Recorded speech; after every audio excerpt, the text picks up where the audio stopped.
بسم اللہ الرحمن الرحیم.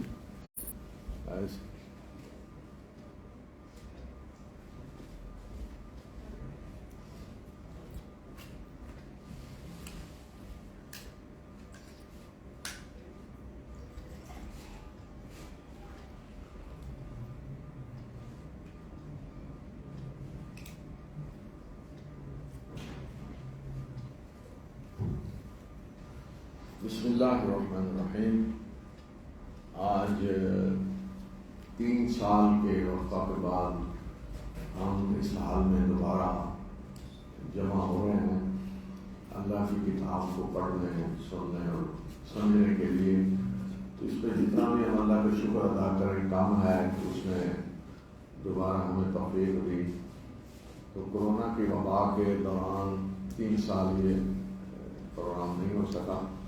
تو میں نے اس دوران کوشش کی کہ پاکستان سے پروگرام کروں، لیکن ظاہر ہے کہ اس طرح اس جگہ اور اس طریقے سے وہ پروگرام نہیں ہو سکا.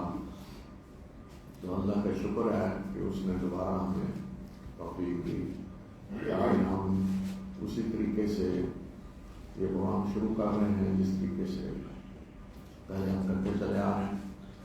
تو اس دفعہ بہت سارے دوستوں کا یہ مشورہ ہے کہ ہم آدھا قرآن اس دفعہ پڑھیں، لیکن تھوڑی تفصیل زیادہ ہو، کیونکہ جتنا ٹائم ہمارے پاس ہوتا ہے اس میں اگر پورا قرآن ختم کرنا ہو تو پھر ہم زیادہ جلدی کوشش کرتے ہیں تیزی سے آگے بڑھنے کی، تو اس میں تفصیل نہیں ہو سکتی اور کئی موضوع جو ہیں ان پہ تفصیل سے بات نہیں ہوتی. تو اس لیے میں کوشش کروں گا کہ اس دفعہ تھوڑی تفسیر میں زیادہ تفصیل ہو، اور پہلے تلاوت ہوگی، قاری مشکور صاحب تلاوت کریں گے، پھر میں اسی تلاوت کا ترجمہ کروں گا، اور پھر انشاءاللہ جن آیات کی تفصیل کی ضرورت ہے تفسیر کی انشاءاللہ میں ان کی تفصیل بیان کرنے کی کوشش کروں گا.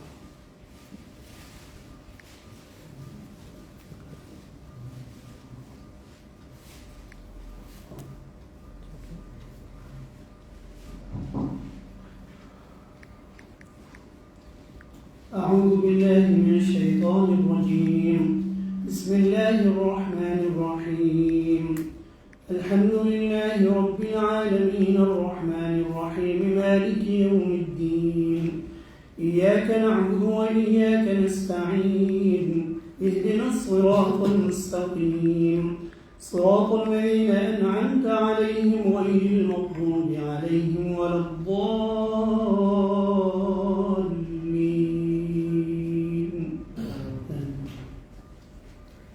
بسم اللہ الرحمن الرحیم. یہ سورہ فاتحہ ہے، یہ ایک دیباچہ ہے قرآن کا، اسی سے ابتدا ہو رہی ہے، اور یہ وہ سورت ہے کہ جسے ہم نماز کی ہر رکعت میں پڑھتے ہیں، جس کے بغیر نماز نہیں ہوتی. رسول اللہ صلی اللہ علیہ وسلم نے جو نماز ہمیں سکھلائی ہے، عملی طور پہ جو نماز آپ نے پڑھ کر دکھلائی ہے، تو آپ نے ہر رکعت میں سورہ فاتحہ پڑھی ہے، اور آپ نے فرمایا کہ لا صلاۃ الا بفاتحۃ الکتاب، کہ فاتحہ کے بغیر نماز نہیں ہے. تو گویا کہ یہ سورت ہے ہی نماز کے لیے، اور یہ سورت حقیقت میں ایک ترانہ شکر ہے کہ ایک سلیم الفطرت انسان کے اندر سے جو اپنے رب کے لیے شکر کے جذبات نکلتے ہیں، پیدا ہوتے ہیں، اس کے لیے جو الفاظ ہونے چاہیے وہ الفاظ رب العالمین نے خود ہمیں بتلا دیے ہیں کہ اس طریقے سے میرا شکر ادا کرو.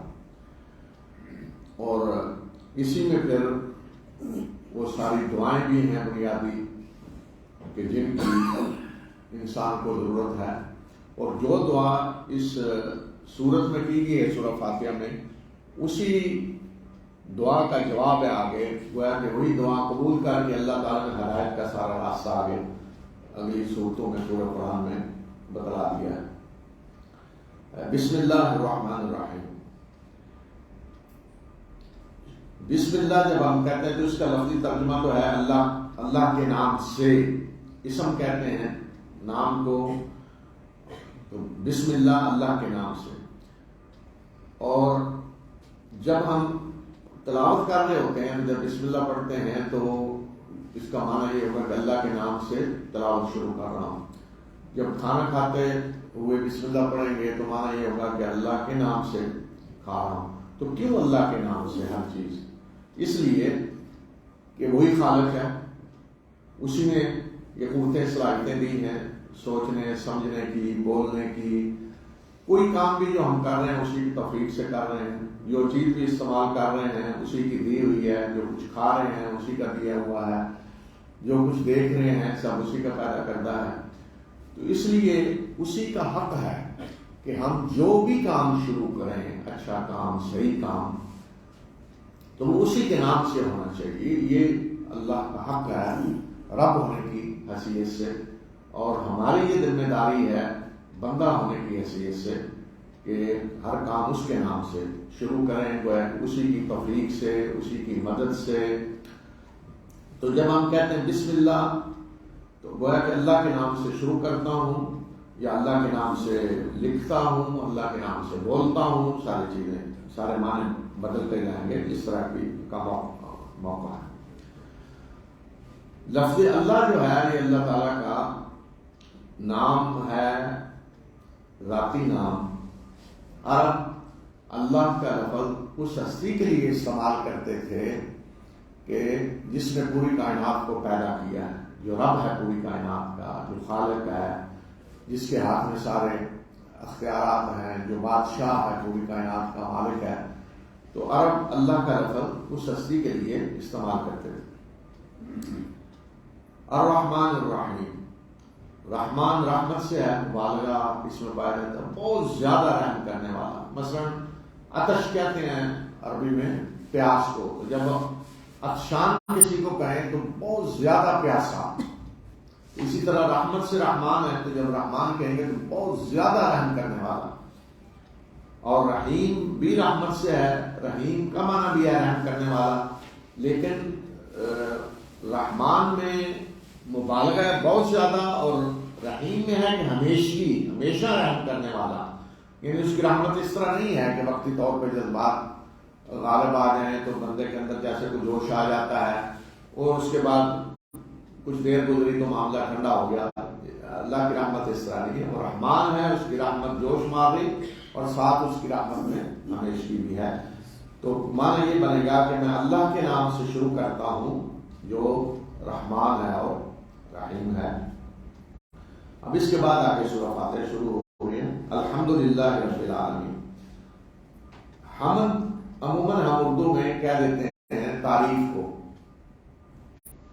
حمد و ثنا، تعریف کا معنی اس میں شامل ہے، لیکن پورا مکمل جو معنی ہے حمد کا وہ ہے شکر۔ اور شکر کیا ہے؟ عربی میں شکر کا معنی یہ ہوتا ہے کہ کسی چیز کا لبریز ہو کر اوپر سے چھلکنے لگنا۔ عربی میں کہتے ہیں شاکرت الشاہ، بکری کے تھنوں سے اگر دودھ ٹپک رہا ہو، یعنی اتنا زیادہ دودھ آ گیا کہ وہ قطرے گرنے لگے ہیں، تو شکر کا لفظ اس کے لیے استعمال ہوتا ہے۔ تو شکر کا معنی کیا ہے کہ بندہ جب اپنے رب کے احسانات کو یاد کرتا ہے، اس کی نعمتوں کو یاد کرتا ہے، تو اس کے دل میں اپنے رب کے لیے محبت کے، احسان کے جو جذبات پیدا ہوتے ہیں، اور اتنے زیادہ کہ لبریز ہو جاتا ہے دل کے، چھلکنے لگتا ہے، پیالہ جیسے بھرا ہوا کپ چھلک رہا ہے اوپر سے۔ تو اس کے نتیجے میں پھر بندہ اپنی زبان سے خود بخود اپنے رب کی تعریفیں کرنے لگتا ہے اور عملاً اس کے سامنے جھک جاتا ہے۔ یہ ہے شکر۔ تو الحمد کا معنی اصل میں یہ ہے، دیکھیں ہم الحمد کہاں استعمال کرتے ہیں، مثلا کھانا کھانے کے بعد اللہ کا شکر ادا کر کے پڑھتے ہیں الحمدللہ الذی اطعمنا وسقانا، شکر ہے اس اللہ کا جس نے ہمیں کھلایا اور پلایا۔ تو رسول اللہ صلی اللہ علیہ وسلم نے جہاں جہاں یہ تعلیم دی ہے الحمد کا لفظ جہاں ہم استعمال کرتے ہیں تو شکر کی جگہ پہ استعمال کرتے ہیں۔ تو یہاں بھی ترجمہ ہے کہ شکر، ہر قسم کے شکر کا حقدار وہ اللہ ہے جو تمام جہانوں کا رب ہے۔ تو حمد خود اس میں آ جائے گی، حمد، تعریف، ثنا سب کچھ اس میں آ جاتا ہے۔ اور شکر صرف زبان سے نہیں، عملاً بھی ہوتا ہے کہ جس کا شکر ادا کر رہے ہیں اس کے سامنے جھک جائیں۔ رب کا لفظ استعمال ہوتا ہے بہت سارے معنوں میں۔ رب کا لفظ مالک کے لیے بھی استعمال ہوتا ہے، نظام چلانے کے لیے والے کے لیے، بادشاہ کے لیے۔ رب الاسرہ عربی میں کہتے ہیں گھر کے سربراہ کو، جو پورے گھر کا نظام چلا رہا ہوتا ہے۔ بادشاہ کے لیے بھی آتا ہے رب کا لفظ۔ عالم جہاں کو کہتے ہیں، اور عالمون، عالمین اس کی جمع ہے، سارے جہاں۔ الحمدللہ رب العالمین، ہر قسم کا شکر اس اللہ کے لیے ہے جو تمام جہانوں کا پیدا کرنے والا ہے، پالنے والا ہے، نظام چلانے والا ہے، بادشاہ ہے۔ یہ سارے معنی آ جائیں گے۔ تو جب تمام جہان ہم کہتے ہیں تو پوری کائنات اس میں آ جاتی ہے۔ الرحمن الرحیم، جو رحمان اور رحیم ہے۔ تو یہاں آپ دیکھیں کہ اللہ تعالیٰ کی دو صفات جو ایک ہی معنی رحمان اور رحیم، رحمت ہے، تو اللہ تعالیٰ نے اس صفت کو زیادہ اجاگر کیا ہے یہاں، بجائے اس کے کہ کوئی اور صفت آئے جس میں اللہ تعالیٰ کا آگے آئیں گی۔ اللہ رحمان ہے تو وہ سزا دینے والا بھی ہے، وہ انتقام لینے والا بھی ہے، آگے آئیں گی صفات۔ لیکن یہاں رحمت کی صفت کو اللہ تعالیٰ نے واضح کیا کہ سب سے زیادہ اللہ کی رحمت ہے جو چھائی ہوئی ہے ہر چیز پہ۔ تو اللہ کی رحمت جو ہے اسی کا تقاضا ہے کہ اس نے اپنے بندوں کے لیے کتاب نازل کی، اس نے اپنے بندوں کی ہدایت اور رہنمائی کے لیے رسول بھیجا۔ تو یہ رحمت کی صفت ہے، اس کا تقاضا ہے۔ مالک یوم الدین، مالک بادشاہ کو بھی کہتے ہیں، مالک اردو میں جو ہم استعمال کرتے ہیں کسی چیز کا مالک ہونا۔ یوم الدین، جزا و سزا کا دن، بدلے کا دن، اس سے مراد کیا ہے؟ قیامت کا دن۔ یعنی وہ اللہ رحمان الرحیم کے جو جزا و سزا کے دن کا مالک ہے، یعنی اس دن اختیار اس کے پاس ہوگا، بادشاہی اس کی ہوگی، جس دن حساب ہونا ہے، فیصلے ہونے ہیں، قیامت کا دن۔ اس کے بعد ہم عہد بندگی کرتے ہیں، ایاک نعبد، کہ اللہ ہم تیری ہی عبادت کرتے ہیں۔ اگر یہ ہوتا نا کہ نعبد کا، تو اس کا مطلب ہے ہم تیری عبادت کرتے ہیں، لیکن جب ایاک پہلے آتا ہے تو اس کا معنی یہ ہے کہ ہم صرف اور صرف تیری عبادت کرتے ہیں، اس میں پھر کسی اور کے لیے کوئی گنجائش نہیں رہ جاتی۔ تو عبادت کا لفظ جو ہے یہ بندگی کے معنی میں، عبد غلام کو کہتے ہیں، وہ اسی سے نکلا ہے۔ تو جو غلام ہوتا ہے کسی کا، اس کی اپنے کو اختیارات نہیں ہوتے، اس کی اپنی کو ملکیت نہیں ہوتی، اس کی ہر چیز اس کے مالک کی ہوتی ہے، وہ جو کچھ کرتا ہے مالک کی مرضی سے کرتا ہے۔ تو عبادت کے لفظ کے اندر پستی، کسی کے آگے جھک جانا، اس کی مرضی کے مطابق چلنا، یہ سارے معنی ہیں۔ اور پھر عبادت کا لفظ جو عام استعمال ہوتا ہے کسی بھی زبان میں، عبادت کا کوئی بھی ترجمہ کریں کسی زبان میں، تو اس سے مراد وہ مراسم عبودیت بھی لیے جاتے ہیں جو کسی کو الہ سمجھ کر اس کے سامنے ادا کیے جاتے ہیں۔ مراسم عبودیت جن میں سجدہ ہے، جن میں رکوع ہے، جن میں کسی کے آگے عاجز بن کے کھڑا ہونا ہے، جن میں کسی کے آگے جھکنا، اس کا حکم ماننا، اور خشوع و خضوع اختیار کرنا کسی کے سامنے، ڈرنا کسی سے، اور اسی طرح کسی کے لیے قربانی کرنا، نظر ماننا، نیاز دینا، یہ ساری چیزیں مراسم عبودیت میں شامل ہیں۔ تو جب ہم یہ کہتے ہیں کہ ایاک نعبد، کہ اللہ ہم تیری ہی عبادت کرتے ہیں، یعنی ہر قسم کے مراسم عبودیت ہم صرف اور صرف تیرے لیے بجا لاتے ہیں۔ وَإِيَّاكَ نَسْتَعِينُ، اور تجھ ہی سے مدد مانگتے ہیں۔ یعنی انسان دنیا میں محتاج ہے، وہ فقیر ہے، کمزور ہے، بے بس ہے، تو فطرتاً وہ کسی غیبی طاقت کی مدد چاہتا ہے کہ کوئی غیبی طاقت ہو جس کے پاس اختیارات ہوں، وہ میری مدد کرے، جب میں محتاج ہوں اسے پکاروں. تو یہ مدد یہاں مراد ہے. یہاں ہم عہد کرتے ہیں کہ اللہ عبادت بھی صرف اور صرف تیری کرتے ہیں اور مدد بھی صرف ہم تجھ سے مانگتے ہیں. اس سے عام دنیاوی مدد مراد نہیں ہے کہ آپ کی گاڑی خراب ہو گئی ہے، کسی کو کہتے ہیں میری گاڑی کو دھکا دیں، اسٹارٹ کر دیں. کوئی چیز آپ سے اٹھائی نہیں جا رہی، کسی کو کہتے ہیں کہ میری مدد کریں، میں یہ چیز اٹھا لوں. یا کسی حاجت مند ہے، کسی کو کہتے ہیں یہ آپ کے پاس کھانا پڑا ہے زیادہ ہے تو ذرا مجھے بھی دے دیں. اس طرح کی مدد مراد نہیں ہے. یہاں استعانت وہ جو غیبی طریقے سے ہوتی ہے، اور وہ کس سے ہوتی ہے؟ جس کے پاس سمجھا جائے کہ غیبی طاقتیں ہیں، غیبی اختیارات ہیں، یہ قدرت رکھتا ہے، غیبی خزانے ہیں جن سے میری مدد کر سکتا ہے. تو یہ کس کے لیے اس طرح کی استعانت مدد کن سے مانگی جاتی تھی؟ جن کو معبود بنایا جاتا تھا. آلہہ جو تھے، مثلا عرب جن بتوں کو پوجتے تھے تو وہ انہوں نے الہ بنایا ہوا تھا، آلہہ جس الہ کی جمع ہے. تو وہ ان سے یہ مدد مانگتے تھے، استعانت. کہ کوئی صحرا میں گیا ہے، کسی جگہ تنہائی میں ہے تو وہاں خوف سے پکار رہا ہے کسی الہ کو کہ وہ اس حالت میں اس کی مدد کرے، اس کی حفاظت کرے، اسے ہر قسم کے شر سے بچائے. تو یہ اس طرح کی مدد جو ہے یہ مراد. تو یہ مدد، اس طرح کی مدد اللہ کے سوا کسی اور سے مانگنا یہ شرک ہے.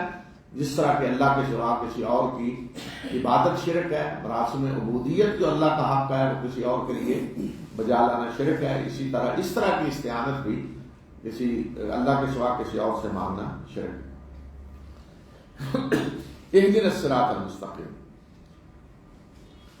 اے اللہ ہمیں سیدھا راستہ دکھلا، ہماری رہنمائی کر سیدھے راستے کی طرف. تو گویا کہ ہم اللہ تعالیٰ سے مدد مانگ رہے ہیں یہاں کس بات کی کہ جو سیدھا راستہ جو تو نے اپنے رسولوں کے ذریعے بتلایا ہے، جو جنت کی طرف جانے والا ہے، زندگی گزارنے کا وہ راستہ جو تجھے پسند ہے، اس راستے کی طرف ہماری رہنمائی کر. یہ ایسے ہی ہے کہ جیسے کوئی شخص مثلا باہر کھڑا ہے اور اسے کہیں پتہ نہیں ہے، کسی جگہ اس نے جانا ہے، مثلا فاضل مسجد جانا ہے بڑی جامع، تو وہ کسی کو کہہ رہا ہے کہ میری رہنمائی کر کے اس طرف کون سا راستہ جاتا ہے. تو اسی طرح ہم نہیں جانتے کہ کون سا راستہ صحیح ہے، ہم نہیں جانتے کہ کون سے اعمال صحیح ہیں، کس طریقے سے زندگی گزارنا صحیح ہے. تو ہم اپنے رب سے درخواست کرتے ہیں کہ ہماری اس راستے کی طرف رہنمائی کر کہ جو راستہ تجھے پسند ہے. پھر اسی راستے کی مزید وضاحت دعا میں ہو رہی ہے کہ صراط الذین انعمت علیہم، ان لوگوں کا راستہ جن پہ تو نے انعام کیا، غیر المغضوب علیہم ولا الضالین، جو جن پہ نہ تو غضب ہوا اور نہ وہ گمراہ ہوئے. جو چیز آپ پسند کرتے ہیں اور بہت زیادہ آپ کو محبوب ہے، بہت زیادہ اس کی خواہش ہے، تو وہ جب کسی سے مانگ رہے ہو نا تو بڑی تفصیل میں آدمی چلا جاتا ہے. بچہ ماں سے کوئی چیز مانگ رہا ہے تو وہ جب کہے گا نا فلاں چیز، تو پھر وہ ساتھ اس کی تفصیل بھی بتانا شروع، اس میں یہ بھی ہو، اس میں یہ بھی ہو، اس میں یہ بھی. اسی طرح یہاں اللہ تعالیٰ نے دعا جو سکھلائی ہمیں، صرف یہ نہیں کہ سیدھا راستہ بلکہ زیادہ تفصیل. سیدھا راستہ کون سا؟ ان لوگوں کا راستہ جن پہ تم نے انعام کیا، یعنی جو اس راستے پہ چل کر انعام پا چکے ہیں. جیسے آپ دیکھیں نا نوبل پرائز دنیا میں ملتا ہے، تو اسی طرح اللہ تعالیٰ کے بھی انعامات ہیں. اللہ بھی بندوں کو ان انعامات سے نوازتا ہے. تو وہ کون ہیں جن کو اللہ نے انعامات سے نوازا ہے؟ سورہ نساء میں اللہ تعالیٰ نے بتایا اولئک الذین انعم اللہ علیہم من النبیین والصدیقین والشہداء والصالحین. یہ وہ لوگ ہیں کہ جن پہ اللہ نے انعام کیا. وہ کون ہیں؟ نبی، صدیقین، شہداء اور صالحین. تو گویا کہ ہم یہ کہہ رہے ہیں کہ اللہ ہمیں اس راستے پہ چلا جس پہ تیرے نبی چلے ہیں، صدیقین چلے ہیں، شہداء چلے ہیں، نیک لوگ چلے ہیں. تو دیکھیں یہاں یہ بھی بات واضح ہو رہی ہے کہ اللہ کے نیک بندوں سے ہمارا تعلق کیا ہونا چاہیے. صالحین جب ہم کہتے ہیں تو اس میں سب آ جاتے ہیں، نیک بندے. اس میں سارے آ گئے. یہاں تو نیک بندوں کی تفصیل آ گئی کہ انبیاء بھی، شہداء بھی، صالحین سارے. تو اللہ کے نیک بندوں سے ہمارا تعلق کیا ہونا چاہیے وہ بھی یہاں بتا دیا گیا کہ جو انعام یافتہ، جو اس راستے پہ چل کے کامیاب ہو چکے ہیں، انعام پا چکے ہیں، تو ان سے ہمارا تعلق کیا ہونا چاہیے کہ ہمیں ان سے محبت ہو.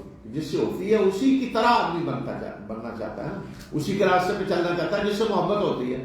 تو پہلی چیز یہ کہ ان سے ہمیں محبت ہو، اور دوسری چیز کہ ہم یہ دعا کریں کہ ہم بھی ان کی طرح زندگی گزاریں.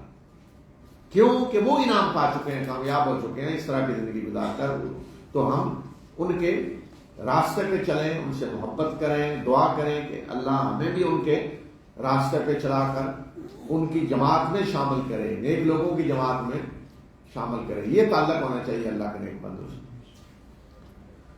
اور ساتھ آگے مزید یہ وضاحت کہ یہ نیک بندے وہ کہ جن پہ نہ تو اللہ کا غضب ہوا ہے نہ وہ گمراہ ہوا ہے. اس کا مطلب ہے کچھ ایسے بھی لوگ ہیں کہ جن پہ اللہ کا غضب ہوا ہے اور جو گمراہ بھی ہوئے ہیں. یہ پہلی امتوں میں بھی ہیں اور آج بھی ہیں، قیامت تک ہوگا یہ کہ جو ایسے کام کریں گے جس سے اللہ ناراض ہوتا ہے تو وہ مغضوب علیہم بن جائیں گے، غضب ہوگا اللہ کا.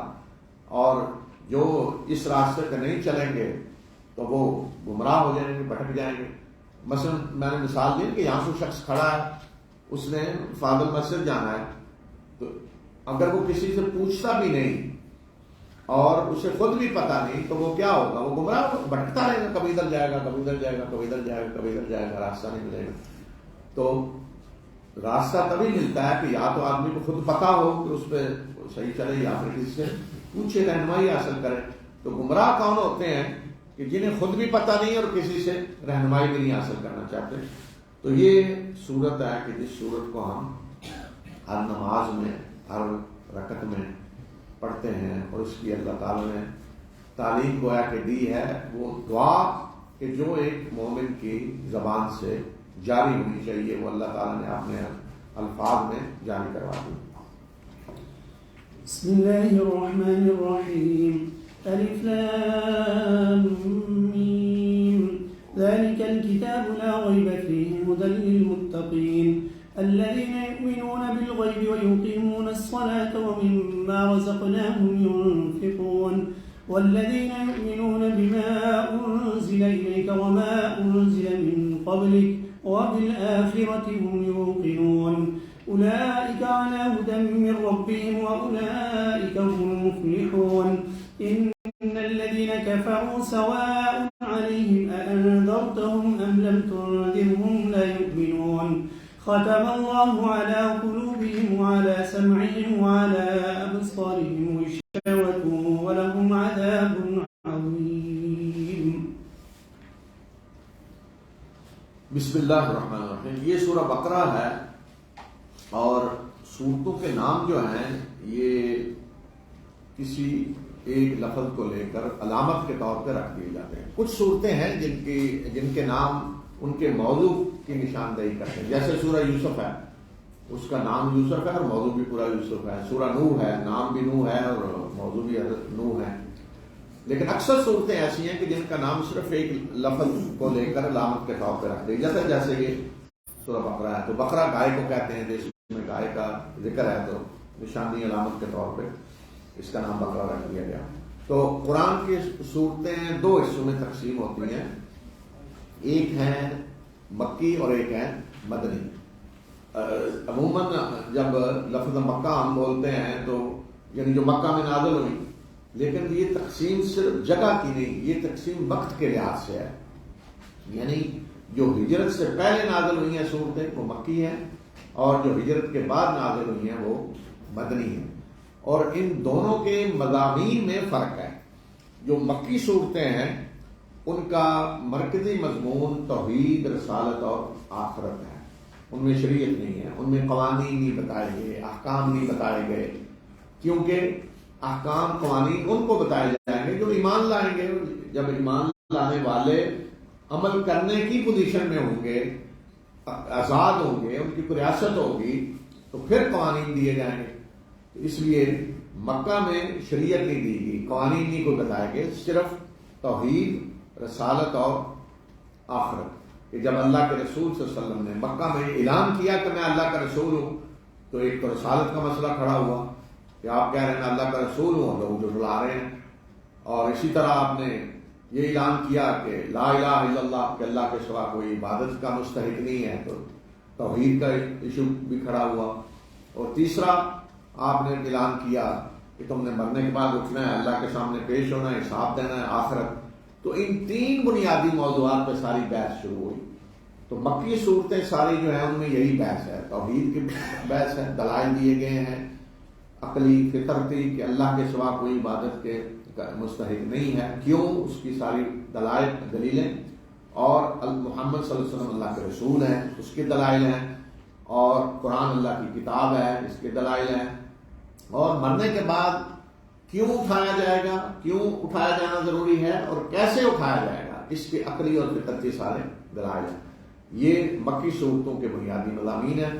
اور جو مدنی صورتیں ہیں جو ہجرت کے بعد نازل ہوئی ہیں، تو ظاہر ہے ہجرت کے بعد پھر وہ ہے کہ مدینہ کے ماحول میں آپ، تو مدینہ میں مسلمان آزاد تھے، ان کی حکومت قائم ہو چکی تھی، مسلمان معاشرہ قائم ہو چکا تھا، تو اس لیے اس معاشرے کی جو ضروریات تھیں اس کے مطابق پھر احکام نازل ہوئے ہیں۔ ظاہر مدنی صورتوں میں بھی یہ تینوں مضامین ہیں، توحید بھی ہے، رسالت بھی، آخرت بھی، لیکن مرکزی مضامین پھر شریعت کے احکام ہیں، ساری زندگی کے ضابطۂ صراط مستقیم جو ہے اس کی پوری پھر تشریح ہے۔ صراط مستقیم کیا ہے، اس میں معاشرت بھی ہے، اس میں معیشت بھی ہے، اس میں آئلی قوانین ہیں، اس میں حلال و حرام ہیں، ساری زندگی کے پورے نظام کو اس میں تفصیل سے پھر بیان کیا گیا ہے۔ اس میں سیاسی معاملات بھی ہیں، جنگی احکام بھی ہیں، قیدیوں کے احکام ہیں، تو سود کے بارے میں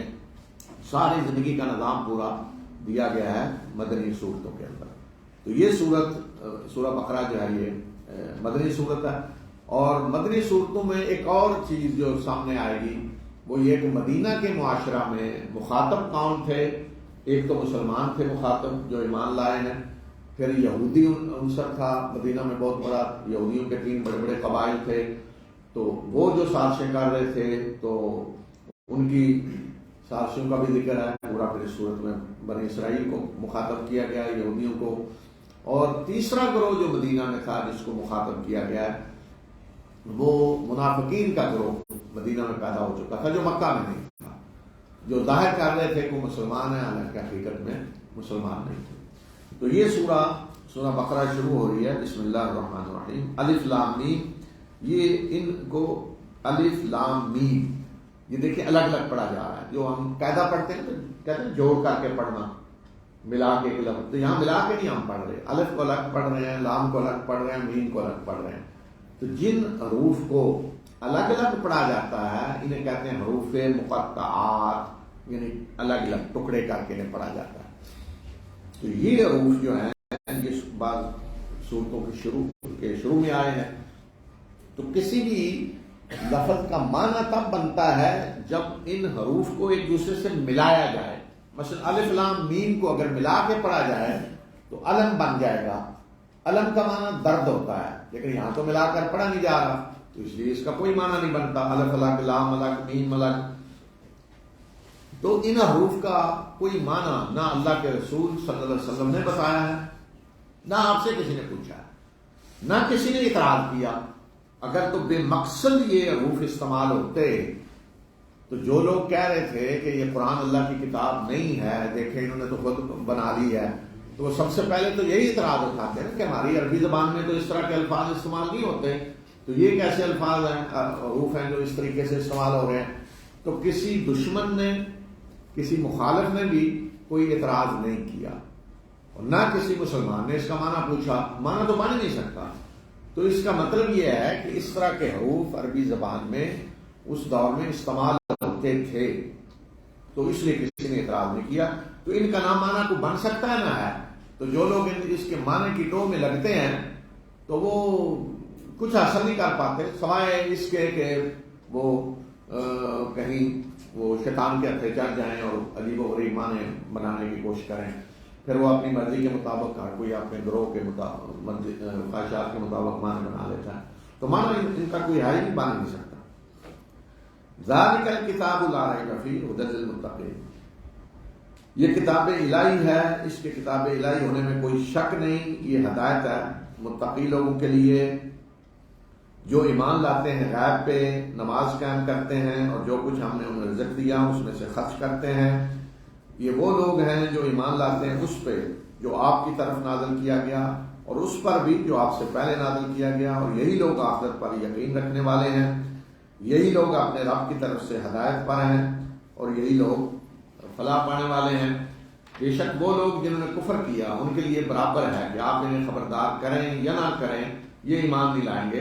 اللہ نے ان کے دلوں اور ان کے کانوں پہ مہر لگا دی ہے اور ان کی آنکھوں پہ پردہ پڑا ہوا ہے اور ان کے لیے دردناک عذاب۔ تو یہاں یہ بتایا کہ یہ کتاب کیا ہے جس کے بارے میں بحث ہو رہی ہے۔ یہ کہا یہ کتاب، گویا کہ یہ کتاب جس کے بارے میں مکہ میں بحث چھڑی ہوئی تھی، رسول اللہ صلی اللہ علیہ وسلم فرما رہے تھے کہ یہ اللہ کی کتاب ہے جو میں پیش کر رہا ہوں، لوگ کہہ رہے تھے نہیں اللہ کی کتاب نہیں ہے، تو اس کے جواب میں اللہ تعالیٰ نے فرمایا کہ ذالک الکتاب لا ریب، یہ کتاب جس کے بارے میں تم یہ بحث کر رہے ہو اور اس کو جھٹلا رہے ہو، اس کی اللہ کی کتاب ہونے میں کوئی شک نہیں، لا ریب فیہ، کوئی شک نہیں، یہ اللہ کی کتاب ہے۔ اور کیوں نازل ہوئی ہے؟ ہدایت ہے متقی لوگوں کے لیے، یہی جو اوپر دعا ہم نے کی ہے، اہدنا الصراط المستقیم، کہ اللہ سیدھے راستے کی طرف ہماری رہنمائی کر، ہدایت رہنمائی، تو فرمایا کہ یہ رہنمائی ہے، یہ رہنمائی آ گئی ہے، لیکن یہ کس کے لیے رہنمائی ہے؟ متقی لوگوں کے لیے۔ حالانکہ قرآن تو ساری انسانیت کے لیے رہنما بن کر آیا ہے، تو یہ کیوں کہا ہے کہ یہ صرف متقی لوگوں کے لیے رہنمائی ہے؟ اس لیے کہ جس کو ڈر ہو کہ میں بھٹک نہ جاؤں، جو میری منزل ہے اس کی بجائے کہیں اور نہ پہنچ جاؤں، تو وہی راستہ پوچھے گا نا، رہنمائی حاصل کرے گا۔ جو میں نے پہلی مثال دی اسی کو سامنے رکھیں کہ جو شخص ڈرتا ہے کہ میں نے جہاں جانا ہے وہاں شاید نہ پہنچ سکوں، کہیں میں غلط تو نہیں جا رہا، تو وہ کس سے پوچھے گا نا کہ میں صحیح جا رہا ہوں، یا صحیح جا رہا ہے تو پوچھے گا ادھر جدھر میں جا رہا ہوں صحیح جا رہا ہوں، فلاں جگہ جانا ہے، یا پوچھے گا میں نے جانا ہے وہ بتائیں کہاں ہے۔ لیکن جس کو ڈر ہی نہیں ہے بھٹکنے کا، پرواہ ہی نہیں ہے، تو اس کو کوئی آ کے بتا بھی دے کہ یہ ہے تمہاری منزل، ادھر جاؤ، تو اس کو کوئی پرواہ نہیں ہے، وہ پرواہ نہیں کرے گا۔ اس لیے فرمایا کہ جو اللہ سے ڈرنے والے ہیں وہ اس کتاب سے رہنمائی حاصل کریں گے، ان کے لیے حقیقت میں رہنمائی ہے۔ مثلا آپ ٹریفک قوانین کے کو پمفلٹ بانٹ رہے ہوں کہ یہ قوانین ہے، اگر کوئی خلاف ورزی کرے تو یہ سزا ہے، یہ جرمانہ ہے، تو جو سمجھتا ہے مجھے کوئی پکڑ نہیں سکتا، میرے اتنے واسطے اتنا طاقتور ہوں کہ مجھے کون پوچھ سکتا ہے، اس کو آپ ایسا کوئی پمفلٹ دے دیں، اس کی گاڑی کے قریب بھی کریں تو پھینک دے گا، اسے کوئی ڈر ہی نہیں۔ لیکن جو ڈر رہا ہے وہ تو دیکھے گا نا، کہیں خلاف ورزی نہ کر بیٹھوں، کہیں جرمانہ نہ ہو جائے، جیل میں نہ جانا پڑے، وہ تو پڑے گا، دیکھے گا۔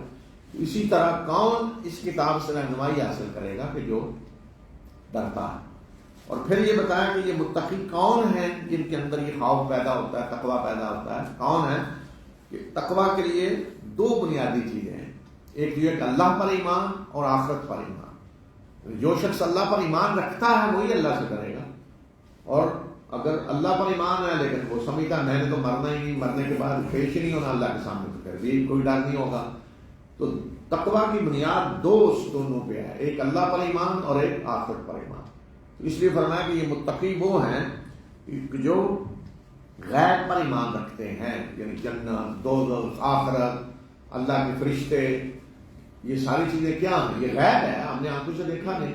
تو دنیا میں امتحان یہ ہے کہ ان غیب کی چیزوں پر ایمان لایا جائے، اللہ کے رسولوں پر اعتماد کرتے ہوئے کہ اللہ کے رسولوں نے یہ ساری چیزیں بتائی ہیں، تو اس لیے ہم مانتے ہیں، ہم ان پہ اعتماد کرتے ہیں۔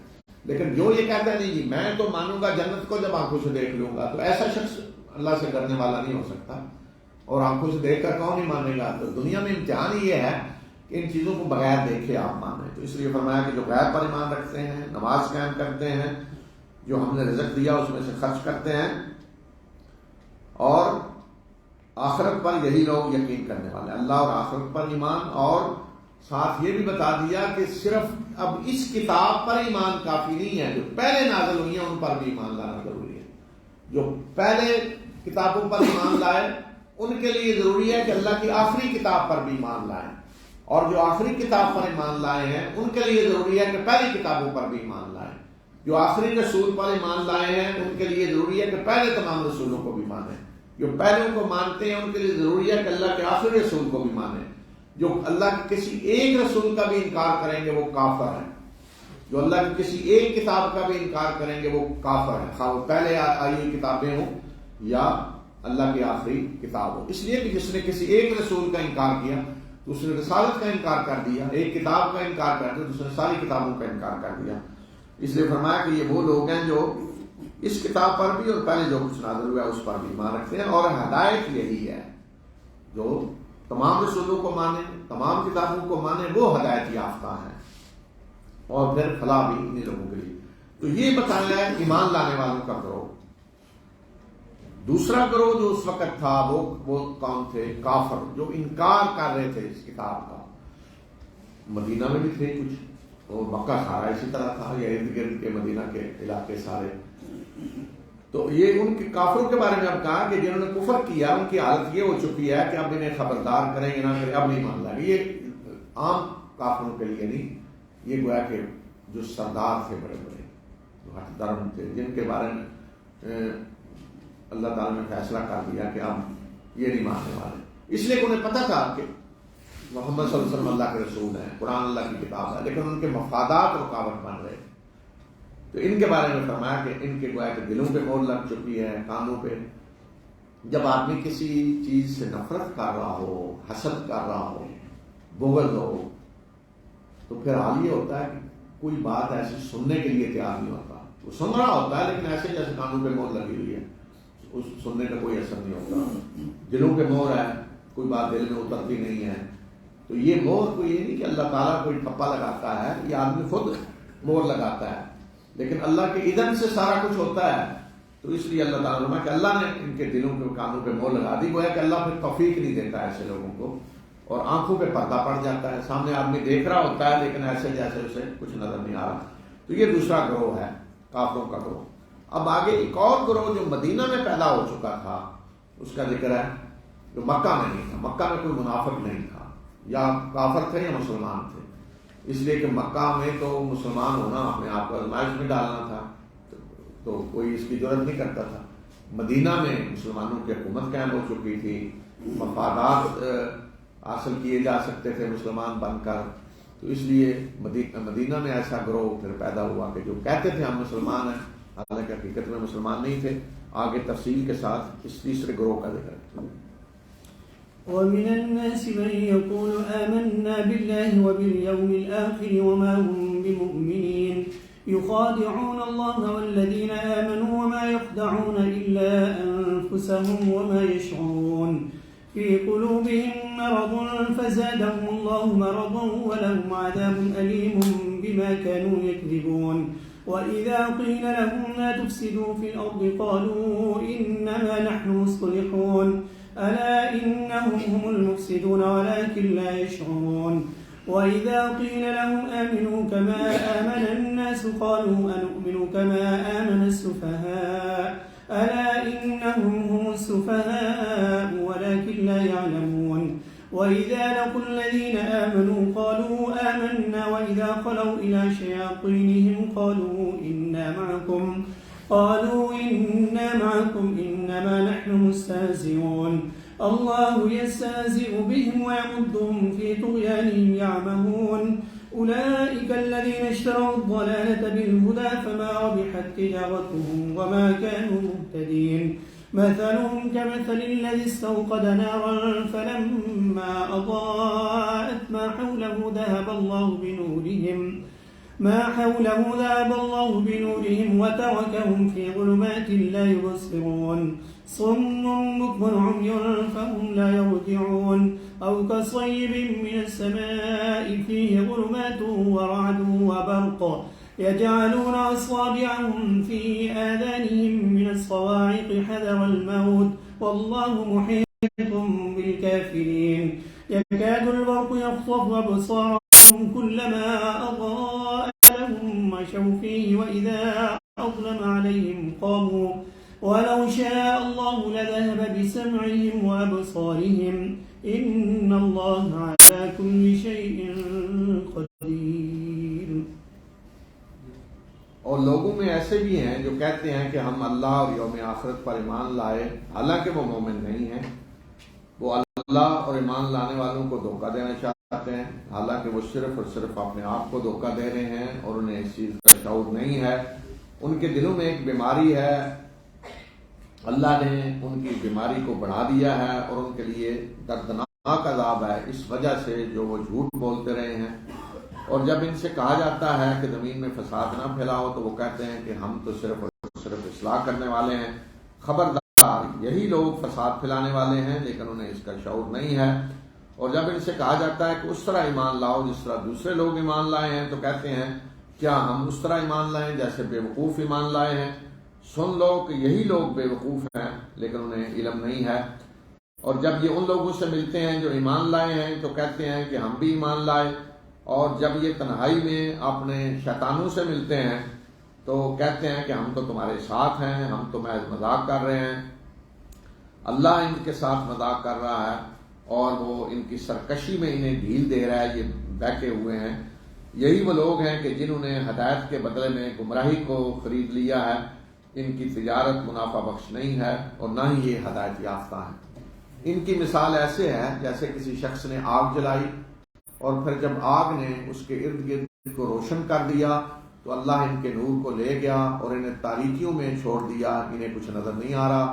یہ بہرے ہیں، گونگے ہیں، اندھے ہیں، بس یہ پلٹنے والے نہیں ہیں. یا ان کی مثال اس آسمان سے نازل ہونے والی اس موسلادھار بارش کی ہے جس میں اندھیرے بھی ہیں اور گرج اور چمک بھی ہے. یہ بجلیوں کے ڈر سے اپنی انگلیاں اپنے کانوں میں ٹھونستے ہیں موت کے ڈر کی وجہ سے، اور اللہ ایسے کافروں کا احاطہ کیے ہوئے ہے. قریب ہے کہ بجلی ان کی آنکھوں کو اچک لے. جب جب کچھ روشنی ہوتی ہے تو یہ اس میں تھوڑی دیر چل پڑتے ہیں اور جب ان پہ اندھیرا چھا جاتا ہے تو کھڑے ہو جاتے ہیں. اور اگر اللہ چاہتا تو ان کی سماعت اور بصیرت کو بھی سلب کر لیتا. بے شک اللہ ہر چیز پہ قدرت رکھنے والا ہے. تو یہ منافقین کے گروہ کا ذکر ہے. تو جن کے بارے میں فرمایا کہ کہتے ہیں ہم اللہ یوم آخرت پر ایمان لائے، حالانکہ وہ ایمان لانے والے نہیں ہیں. یعنی زبان سے کہتے ہیں لیکن دل میں نہیں ہے.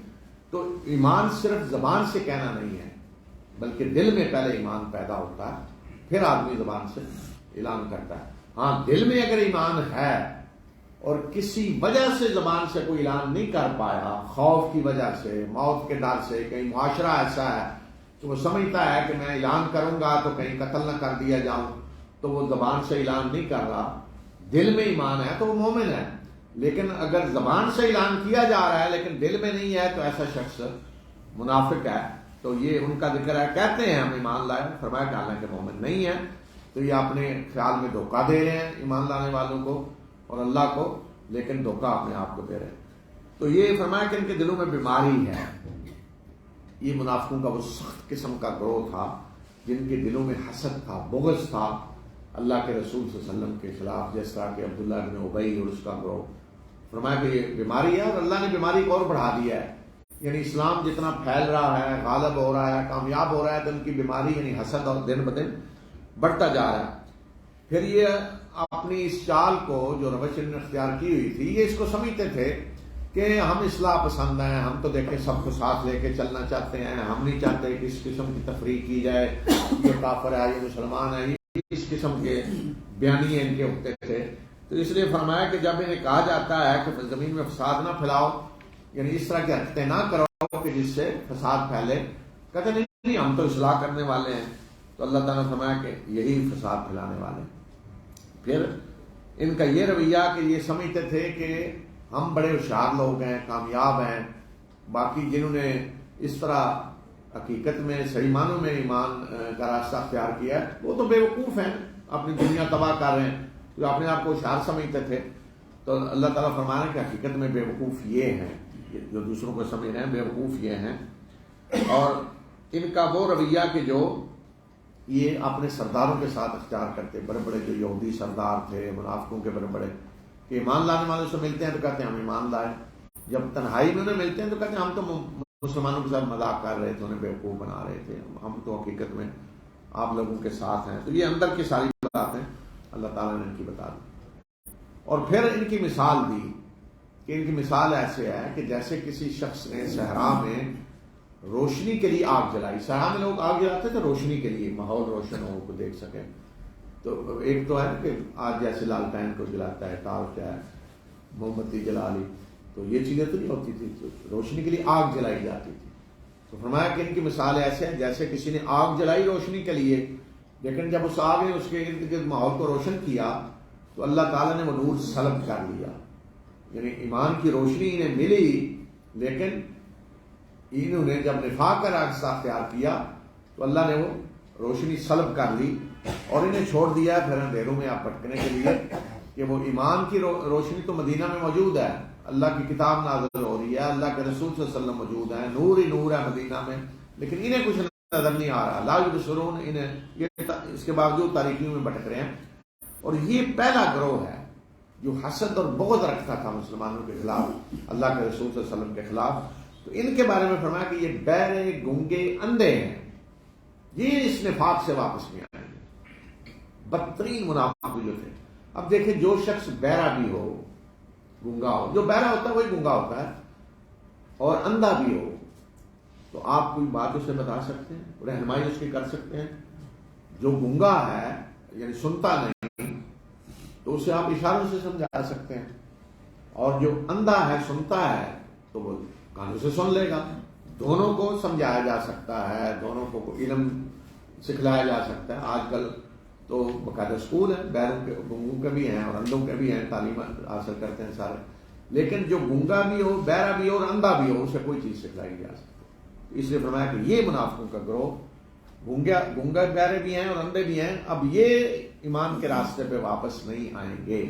عبداللہ بن ابی اور جیسا گروہ. دوسرا گروہ جو تھا، جو اس طرح کے منافق نہیں تھے، یعنی جن کے دلوں میں یہ بیماری نہیں تھی حسد کی، کمزوریاں تھیں، آسان کوئی کام ہے تو کر لیتے، خطرہ ہے تو کھڑے ہو جاتے، اگر کہیں لڑائی جنگ میں جانا ہے خطرہ زیادہ نہیں ہے تو اس میں شریک ہو جاتے، جہاں سمجھتے دشمن طاقتور ہے تو وہاں شریک نہیں ہوتے تھے.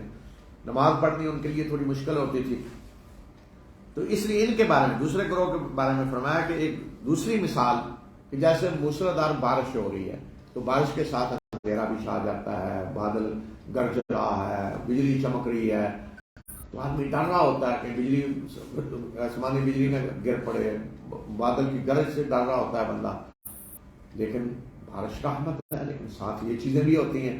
اس لیے فرمایا کہ قرآن نازل ہو رہا ہے، اللہ کے رسول صلی اللہ علیہ وسلم رحمت ہے، لیکن ساتھ کچھ مشکلات بھی ہیں. تمہیں اللہ کے راستے میں لڑنا ہے، جہاد کرنا ہے، نماز پڑھنی ہے، زکوٰۃ دینی ہے، یہ چیزیں بھی ہیں. تو ان کا فرمایا یہ حال ہے کہ جب کچھ روشنی ہوتی ہے، تھوڑی بادل چمکتے ہیں تو روشنی میں تھوڑے چل پڑتے ہیں، آسان راستہ ہو تو چل پڑتے ہیں، مشکل ہو اندھیرا چاہتا ہے تو رک جاتے ہیں، تو تھوڑا کو کام کر لیا پھر پیچھے قدم آگے. یہ اس گروہ کا ذکر ہے. اب انہیں وارننگ دی ہے، وَلَوْ شَاءَ اللَّهُ لَذَهَبَ بِسَمْعِهِمْ وَأَبْصَارِهِمْ، اگر اللہ چاہے تو ان کی سماعت و بصیرت بھی سلب کر لے، جس طرح پہلے گروہ کا فرمایا کہ اندھے اور بہرے. تو اسی طرح فرمایا ان کے بھی اللہ چاہے تو سلب کر لے گا بصیرت اور سماعت. یہ دھمکی دی ان لوگوں کو کہ اگر بعد نہ آئے تو ان کا بھی یہی حال ہوگا. تو بہرحال اس گروہ میں سے بہت سارے تھے جنہوں نے توبہ کر لی، بعد میں صحیح مسلمان بن گئے، اور کچھ اسی طرح رہے آخر تک. تو فرمایا کہ اللہ ہر چیز پہ قدرت رکھنے والا ہے. تو یہ دو منافقوں کے گروہوں کا یہاں ذکر ہے. تو گویا کہ مدینہ میں 3 گروہ تھے. یا رسول اللہ صلی اللہ علیہ وسلم جب مدینہ تشریف لائے تو پورے معاشرے کی یہ حالت تھی. ایک مومن ہے جن کا پہلے ذکر کیا، دوسرے کافر ہیں جن کا دوسرے نمبر پہ ذکر کیا جو اعلانیہ انکار کر رہے ہیں، اور تیسرے منافق ہیں. يا أيها الناس اعبدوا ربكم الذي خلقكم والذين من قبلكم لعلكم تتقون الذي جعل لكم الأرض فراشا والسماء بناء وأنزل من السماء ماء فأخرج به من الثمرات رزقا لكم فلا تجعلوا لله أندادا وأنتم تعلمون وإن كنتم في ريب مما نزلنا على عبدنا فأتوا بسورة من مثله وادعوا شهداءكم من دون الله إن كنتم صادقين فإن لم تفعلوا ولن تفعلوا فاتقوا النار التي وقودها الناس والحجارة أعدت للكافرين وبشر الذين آمنوا وعملوا الصالحات أن لهم جنات تجري من تحتها الأنهار كلما رزقوا منها من ثمرة رزقا قالوا هذا الذي رزقنا من قبل وأتوا به متشابها ولهم فيها أزواج مطهرة وهم فيها خالدون إن الله لا يستحيي أن يضرب مثلا ما بعوضة فما فوقها فأما الذين آمنوا فيعلمون أنه الحق من ربهم وأما الذين كفروا فيقولون ماذا أراد الله بهذا مثلا يضل به كثيرا ويهدي به كثيرا وما يضل به إلا الفاسقين الذين ينقضون عهد الله من بعد ميثاقه ويقطعون ما أمر الله به أن يوصل ويفسدون في الأرض أولئك هم الخاسرون كيف تكفرون بالله وكنتم أمواتا فأحياكم ثم يميتكم ثم يحييكم ثم إليه ترجعون هو الذي خلق لكم ما في الأرض جميعا ثم استوى إلى السماء فسواهن 7 سماوات وهو بكل شيء عليم اے لوگو اپنے اس رب کی عبادت کرو جس نے تمہیں بھی پیدا کیا ہے اور ان لوگوں کو بھی پیدا کیا جو تم سے پہلے گزرے ہیں تاکہ تم تقوی اختیار کرو وہ تمہارا رب جس نے تمہارے لیے زمین کو بچھونا بنایا اور آسمان کو چھت اور آسمان سے پانی نازل کیا جس کے ذریعے ہر قسم کے پھل پیدا کیے تمہارے رزق کے لیے پس تم جانتے بوجھتے اللہ کے مد مقابل ہمسر نہ بناؤ اور اگر تمہیں اس میں شک ہے جو کتاب ہم نے اپنے بندے پہ نازل کی ہے تو تم اس جیسی کو ایک صورت بنا کر لے آؤ اور اپنے ہم نواؤں کو بلا لو اللہ کے سوا اگر تم سچے ہو بس اگر تم نے یہ کام نہ کیا اور قتل نہیں کر سکو گے اس آگ سے ڈرو کہ جس کا ایندھن انسان اور پتھر ہوں گے وہ کافروں کے لیے تیار کی گئی ہے اور اے نبی صلی اللہ علیہ وسلم جو لوگ ایمان لا کر نیک عمل کر رہے ہیں انہیں خوشخبری دے دیں کہ ان کے لیے ایسے باغات ہیں جن کے اندر نہریں بہ رہی ہوں گی جب کبھی انہیں وہاں پھلوں کا رزق دیا جائے گا تو وہ کہیں گے کہ یہی وہ رزق ہے جو ہمیں اس سے پہلے یعنی دنیا میں دیا گیا اور انہیں ملتا جلتا رزق دیا جائے گا اور ان کے لیے وہاں پاکیزہ بیویاں ہوں گی اور وہ اس میں ہمیشہ رہیں گے تو یہ دعوت ہے تمام انسانوں کو یا ایھا الناس اے لوگوں اپنے اس رب کی عبادت کرو جس نے پیدا کیا تو کیوں حق ہے اللہ کا کہ اس کی عبادت کی جائے اس لیے کہ وہ خالق ہے تو کسی اور نے کوئی چیز پیدا نہیں کی سب مخلوق ہیں تو کسی اور کا حق کیسے ہو سکتا ہے کہ ان کی عبادت کی جائے عبادت صرف خالق کی ہو سکتی ہے تو اس لیے فرمایا جس نے پیدا کیا جو خالق ہے اس کی عبادت کرو نہ صرف تمہارا خالق ہے بلکہ پہلے جو گزرے ہیں ان کا بھی اور جو کچھ ہے وہ سب اسی کا ہے اسی نے زمین بنائی اسی نے آسمان جو کھا رہے ہو وہ اسی کا پیدا کرتا ہے فصلیں وہ اگا رہا ہے بارشیں وہ برسا رہا ہے اور اس کے بعد پھر رسالت کا ذکر ہے کہ فرمایا کہ جو ہم نے اپنے بندے پہ نازل کیا یعنی قرآن اگر اس میں شک ہے اگر تم سمجھتے ہو کہ اللہ کی کتاب نہیں ہے انہوں نے خود بنائی ہے تو پھر تم بھی عرب ہو تمہارے اندر شاعر ادیب بڑے بڑے موجود ہیں تو تم بھی اس جیسا کلام بنا لو کوئی ایک صورت بنا کر لے آؤ اور فرمایا کہ اللہ کے سوا سب کو بلا لو تمہارے جو ہم نوا ہیں جو مددگار ہیں جن انسان شاعر خطیب سب کو بلا لاؤ چیلنج ہے اس جیسی ایک صورت بنا لاؤ تو عرب کے میں تو بڑے بڑے شاعر تھے بڑے بڑے ادیب تھے جو قرآن کا چیلنج اس وقت بھی تھا آج بھی ہے قیامت تک کے لیے ہے ایک صورت چند آیتیں بنا لاؤ لیکن کوئی سامنے نہیں آیا نہ اس وقت نہ آج تو یہ عقلی دلیل پھر کہ اگر کہتا ہے کہ اللہ کا کلام نہیں ہے تو اسے ایسا بنا کر لے آؤ اور فرمایا کہ اگر تم نے کام یہ نہ کیا اور ساتھ یہ بتا دیا کہ کر بھی نہیں سکو گے تو پھر کتنا بڑا جھوٹ بول رہے ہو کہ اللہ کی کتاب کو یہ کہہ رہے ہو کہ انسانی کلام ہے تو اس جھوٹ کی سزا پھر تمہیں ملے گی کہ اس آگ سے ڈرو کہ جس کا ایندھن انسان اور پتھر ہوں گے، جہنم۔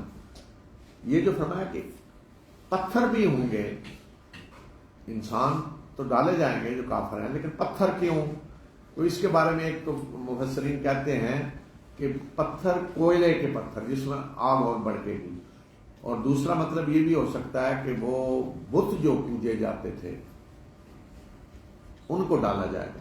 اب بت تو اللہ کے نیک بندوں کے بنائے گئے ہیں تو ان کا تو کوئی تعلق نہیں اس سے، لیکن وہ بت جو ڈالے جائیں گے یہ بتانے کے لیے کہ جو سمجھتے تھے تم کہ یہ ہمیں بچائیں گے تو وہ بھی تمہارے ساتھ یہاں پڑے ہیں، اس مقصد کے لیے ان کو بھی ڈالا جائے گا۔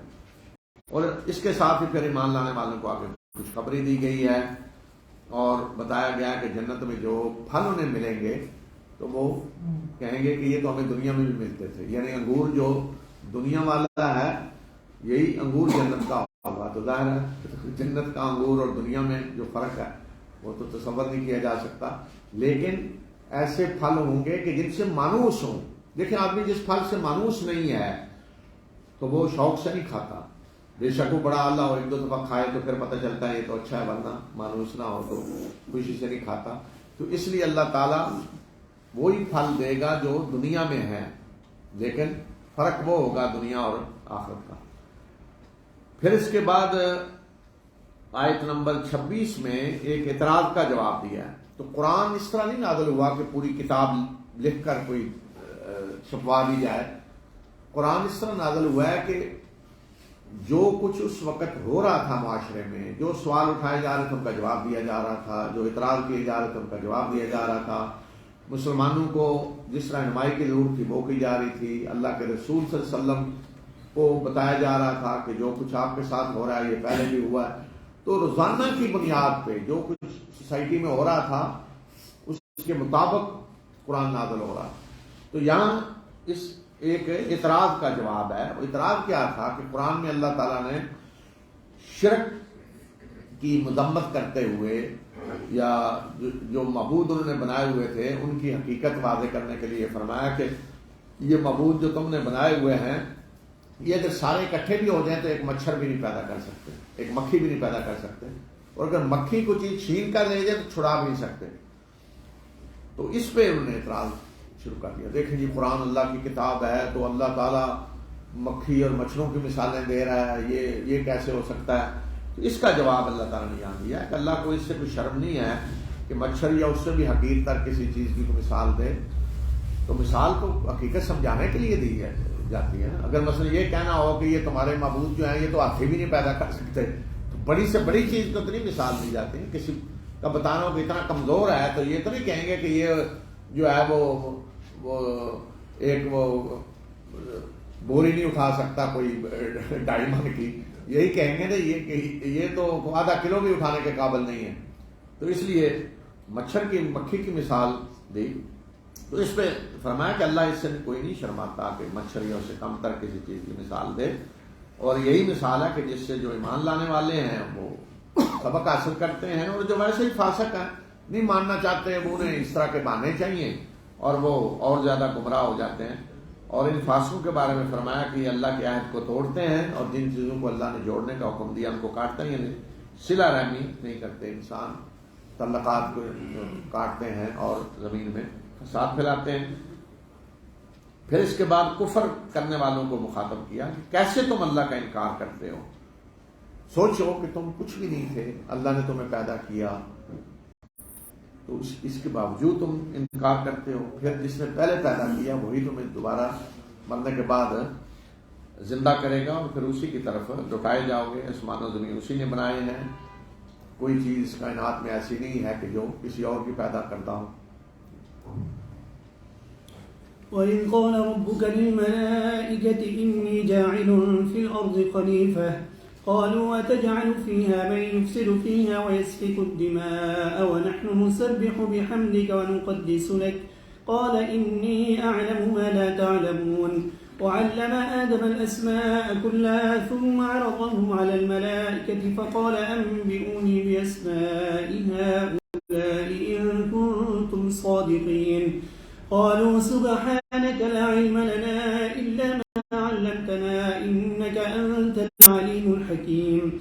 قال يا آدم أنبئهم بأسمائهم فلما أنبأهم بأسمائهم قال ألم أقل لكم إني أعلم غيب السماوات والأرض وأعلم ما تبدون وما كنتم تكتمون.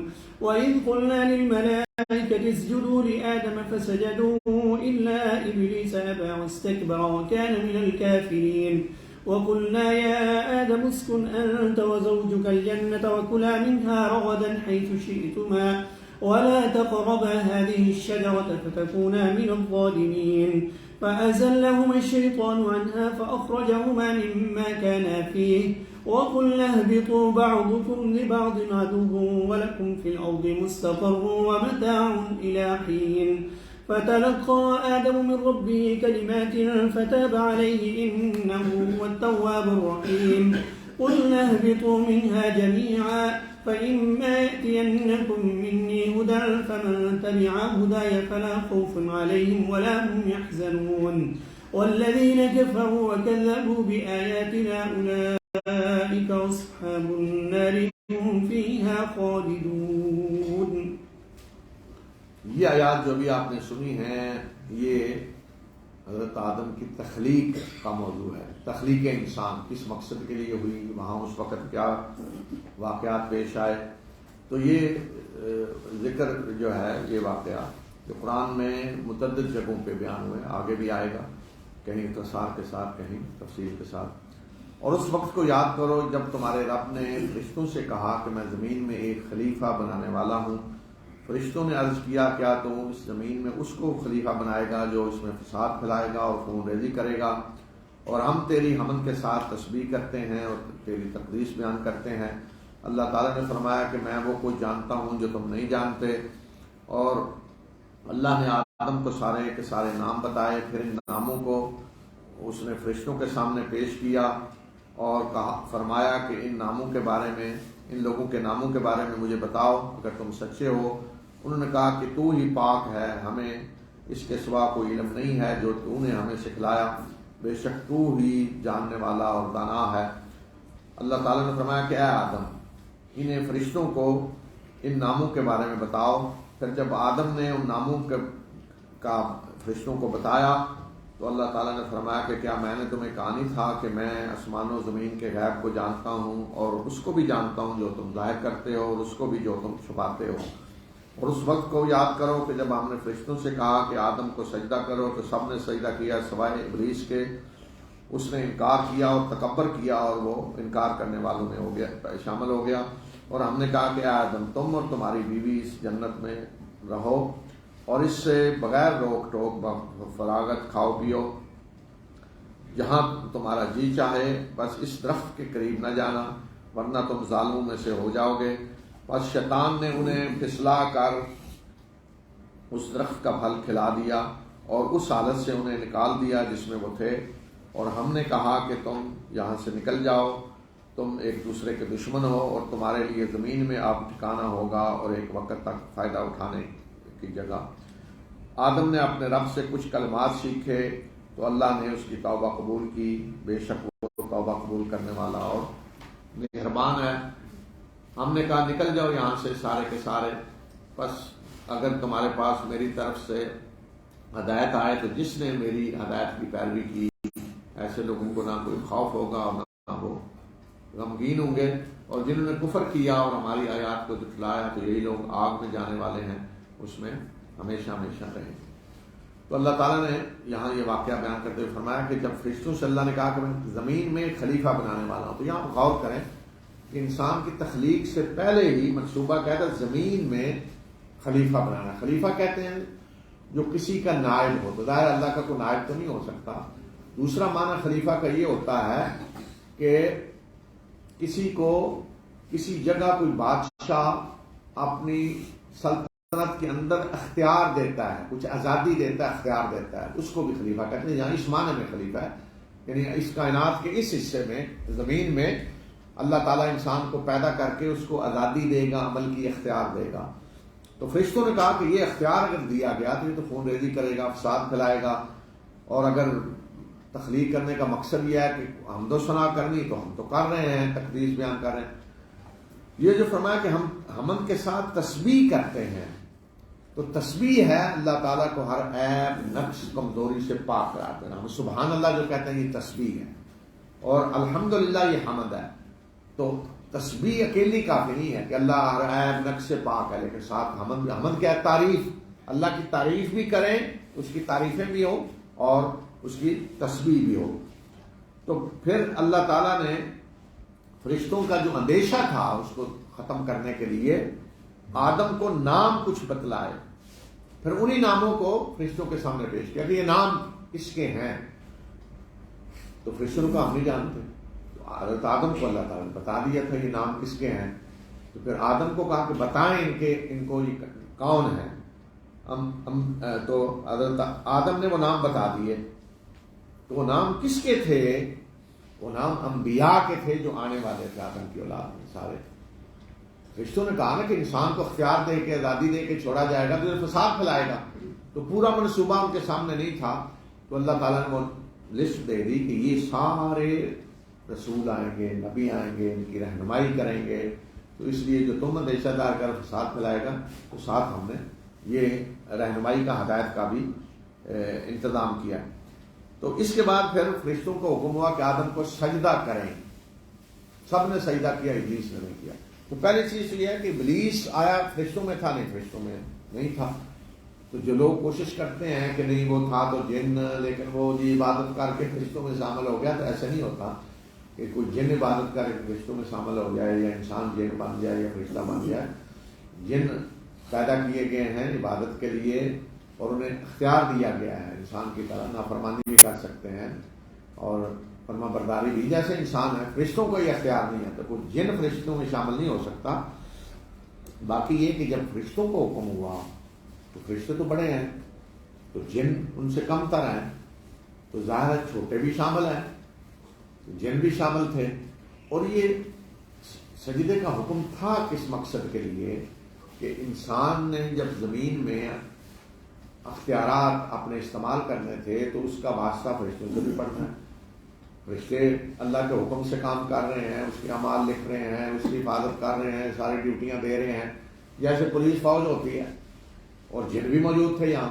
تو سجدے کا مطلب یہ تھا کہ وہ انسان کے اس منصب کو تسلیم کریں جس کے لیے اللہ نے اسے پیدا کیا، اس کے ساتھ تعاون کریں. تو فرشتے تو تیار ہو گئے، لیکن ابلیس جو سردار تھا جنوں کا، اس نے انکار کیا. انکار کیوں کیا؟ تکبر کی وجہ سے. اس نے کہا میں آگ سے پیدا ہوا ہوں، میں بڑا ہوں، میں کیوں انسان کے کو سجدہ کروں. تو آگے تفصیل آئی ساری مختلف جگہوں پہ اس کی بھی کہ کیوں اس نے انکار کیا. تو یہ سجدہ ایسے سمجھیں کہ جیسے کوئی گورنر کسی صوبے میں آتا ہے تو فوج اور پولیس کو کہا جاتا ہے اسے سلوٹ مارے، جا کے سلامی دیں. تو یہ مطلب تو نہیں ہے کہ اب انہوں نے سلامی دی ہے اور اس کے بعد وہ جو وہی سلامی دینے والے آ کر پکڑ بھی لیتے ہیں گورنر صاحب کو دوسرے دن. تو یہاں فرشتوں نے سلامی تو دی، لیکن وہی فرشتے آج اعمال بھی لکھ رہے ہیں، وہی فرشتے روح بھی قبض کرتے ہیں، وہی عذاب بھی دیتے ہیں، سزائیں بھی دیتے ہیں. تو یہ سجدہ جو ہے یہ اس نوعیت کا تھا. تو یہ بتانے کے لیے یہاں کہ ابلیس نے جو انکار کیا تو تکبر کی وجہ سے کیا، بڑائی تکبر کے میں بڑا ہوں.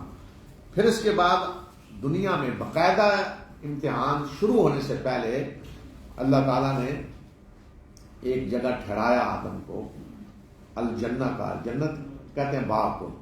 اب یہ بھی کچھ لوگوں کی رائے ہے اسی جنت میں ٹھہرایا، کیونکہ جنت کا لفظ آیا. بعض لوگ سمجھتے ہیں کہ وہی ہے جو آسمانوں میں ہے، جو زمین ہی میں پیدا کیا. منہا خلقناکم، اللہ تعالیٰ نے فرمایا کسی زمین میں ہم نے تمہیں پیدا کیا اور اسی میں موت آ گئی، اسی میں لوٹائیں گے تمہیں، اسی سے دوبارہ اٹھائیں گے. تو ایک جگہ ٹھہرایا یہ بتانے کے لیے کہ تمہارا جو دشمن ہے ابلیس، یہ تم پہ حملہ کس طرح کرے گا، کس طریقے سے تمہیں پھسلائے گا، کس طریقے سے بہکائے گا. ٹیسٹ ایک جیسے ہوتا ہے بڑے امتحان سے پہلے، ٹیسٹ کے لیے رکھا یہ جگہ. تو وہاں ابلیس کو اللہ تعالیٰ نے مہلت دے دی تھی. جب اس نے سجدہ نہیں کیا، دھتکارا گیا، تو اس نے کہا مجھے مہلت دی جائے، میں ثابت کروں گا کہ انسان اس چیز کا مستحق نہیں ہے جو اس کو منصب دیا گیا ہے.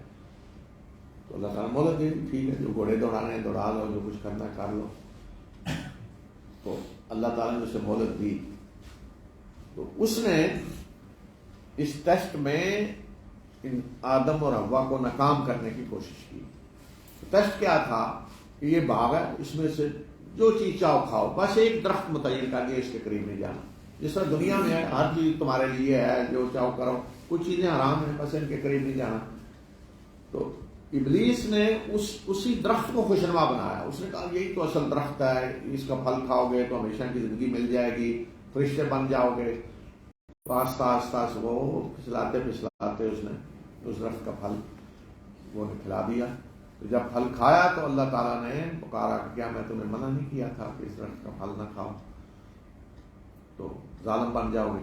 تو پھر احساس ہوا توبہ کا، شرمندگی کا، تو آدم نے کلمات سیکھے، اللہ نے سکھلائے پھر کلمات، توبہ کیسے کرنی ہے۔ وہ سورہ اعراف میں آئے آگے، ربنا ظلمنا انفسنا وان لم تغفر لنا وترحمنا لنکونن من الخاسرین، کیا ہمارے رب ہم نے اپنے اوپر ظلم کیا ہے، اگر تو ہمیں ہم پہ رحم نہیں کرے گا، نہیں بخشے گا، تو ہم تباہ ہو جائیں گے، برباد ہو جائیں گے۔ یہ کلمات توبہ کے اللہ تعالیٰ نے خود سکھلائے۔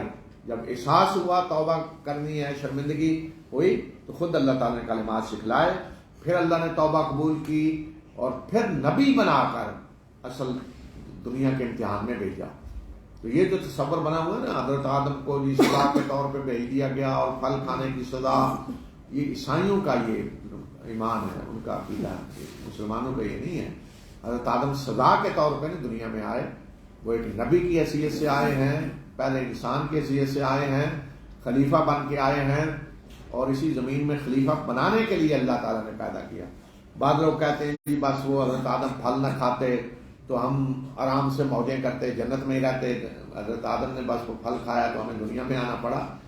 جنت میں عمل کے بغیر نہیں کوئی جا سکتا، وہاں امتحان دے کے جانا تھا، اس دنیا میں امتحان دینا تھا، اور اس امتحان کے نتیجے میں جنت میں جانا ہے۔ اور پھر اس کے بعد اللہ تعالیٰ نے پھر کہا کہ اب جائیں عملی زندگی میں، امتحان میں، نکلو یہاں سے، اور تم ایک دوسرے کے دشمن ہو، یعنی انسان تمہارا ابلیس تمہارا دشمن اور تم اس کے دشمن۔ اور ساتھ ہی بتا دیا کہ میری طرف سے رہنمائی آئے گی، میں رسول بھیجوں گا، رہنمائی کروں گا، کتابیں دوں گا تمہیں، اور جو میری رہنمائی کے مطابق زندگی گزارے گا وہ واپس جنت میں، اور جو انکار کرے گا میری رہنمائی کا تو وہ لوگ آگ میں جائیں گے، ہمیشہ رہیں گے۔ يا بني إسرائيل اذكروا نعمتي التي أنعمت عليكم وأوفوا بعهدي أوف بعهدكم وإياي فارهبون وآمنوا بما أنزلت مصدقا لما معكم ولا تكونوا أول كافر به ولا تشتروا بآياتي ثمنا قليلا وإياي فاتقون ولا تلبسوا الحق بالباطل وتكتموا الحق وأنتم تعلمون وأقيموا الصلاة وآتوا الزكاة واركعوا مع الراكعين أتأمرون الناس بالبر وتنسون أنفسكم وأنتم تتلون الكتاب أفلا تعقلون واستعينوا بالصبر والصلاة وإنها لكبيرة إلا على الخاشعين الذين يظنون أنهم ملاقو ربهم وأنهم إليه راجعون يا بني إسرائيل اذكروا نعمتي التي أنعمت عليكم وأني فضلتكم على العالمين واتقوا يوما لا تجزي نفس عن نفس شيئا ولا يقبل منها شفاعة ولا يؤخذ منها عدل ولا هم ينصرون وإذ نجيناكم من آل فرعون يسومونكم سوء العذاب يذبحون أبناءكم ويستحيون نساءكم وفي ذلكم بلاء من ربكم عظيم وإذ فرقنا بكم البحر فأنجيناكم وأغرقنا آل فرعون وأنتم تنظرون وإذ وعدنا موسى 40 ليلة ثم اتخذتم العجل من بعده وأنتم ظالمون ثم عفونا عنكم من بعد ذلك لعلكم تشكرون وإذ آتينا موسى الكتاب والفرقان لعلكم تهتدون وإذ قال موسى لقومه يا قوم إنكم ظلمتم أنفسكم باتخاذكم العجل فتوبوا إلى بارئكم فاقتلوا أنفسكم ذلكم خير لكم عند بارئكم فتاب عليكم إنه هو التواب الرحيم وإذ قلتم يا موسى لن نؤمن لك حتى نرى الله جهرة فأخذتكم الصاعقة وأنتم تنظرون ثم بعثناكم من بعد موتكم لعلكم تشكرون وظللنا عليكم الغمام وأنزلنا عليكم المن والسلوى كلوا من طيبات ما رزقناكم وما ظلمونا ولكن كانوا أنفسهم يظلمون وإذ قلنا ادخلوا هذه القرية فكلوا منها حيث شئتم رغدا وادخلوا الباب سجدا وقولوا حطة نغفر لكم خطاياكم وسنزيد المحسنين فبدل الذين ظلموا قولا غير الذي قيل لهم فأنزلنا على الذين ظلموا رجزا من السماء بما كانوا يفسقون. یہ آیات جو آپ نے سنی ہیں یہ بنی اسرائیل کے بارے میں. بنی اسرائیل کون ہیں؟ بنی اسرائیل یعنی اسرائیل کی اولاد. اسرائیل حضرت یعقوب کا لقب ہے یعنی اولاد یعقوب، تو یعنی یہودی. بنی اسرائیل اولاد یعقوب یہودی. یہودی جو ہیں یہ ایک نسل ہے. حضرت ابراہیم کے بیٹے حضرت اسحاق، ان کے بیٹے حضرت یعقوب، تو حضرت یعقوب کی اولاد جو ہے یہ ہیں بنی اسرائیل یہودی.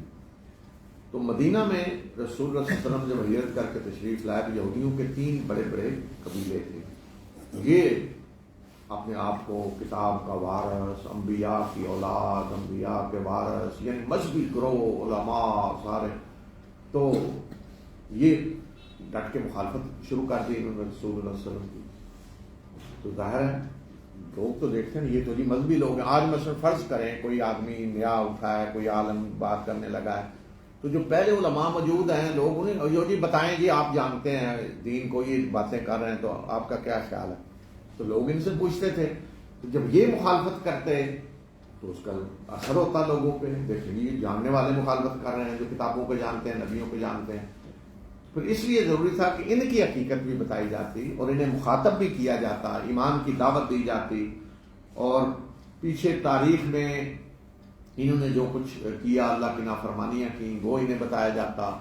اور یہ اس وقت دھتکارے جا چکے تھے، اللہ کا عذاب ان پہ آ چکا تھا. تو اس لیے یہ بتانا ضروری تھا کہ اللہ کا عذاب ان پہ کیوں آیا، کیوں دھتکارے گئے، اور اب نئے نبی کی کیوں ضرورت ہے، نئی کتاب کی کیوں ضرورت ہے. یہ کہتے تھے کہ نبی موجود ہیں، کتابیں موجود ہیں، نئے نبی کی کتاب کی کیوں ضرورت ہے. تو اس لیے پھر ان کی پوری تاریخ قرآن نے بیان کی کہ انہوں نے کیا کیا جرائم کیے، کیوں اللہ کا عذاب ان پہ نازل ہوا، اس کے مستحق کیوں بنے، اور پوری تاریخ میں جو کچھ یہ کرتے رہے نافرمانیاں اللہ کی پوری اللہ تعالیٰ نے بتا دی، اور جو احسانات اللہ نے ان پہ کیے، کس طرح مختلف مواقع پہ انہیں معاف کیا، درگزر کی، بار بار موقع دیا سنبھلنے کا، وہ ساری تفصیل اللہ تعالیٰ نے بتائی ہے.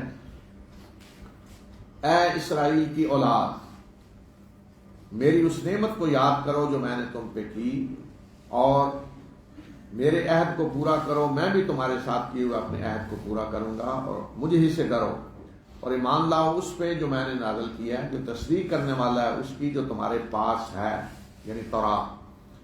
اور تم سب سے پہلے اس کے انکار کرنے والے نہ بن جاؤ، یعنی تمہیں تو سب سے آگے بڑھ کے ایمان لانا چاہیے تھا، تم سب سے پہلے انکار کر رہے ہو.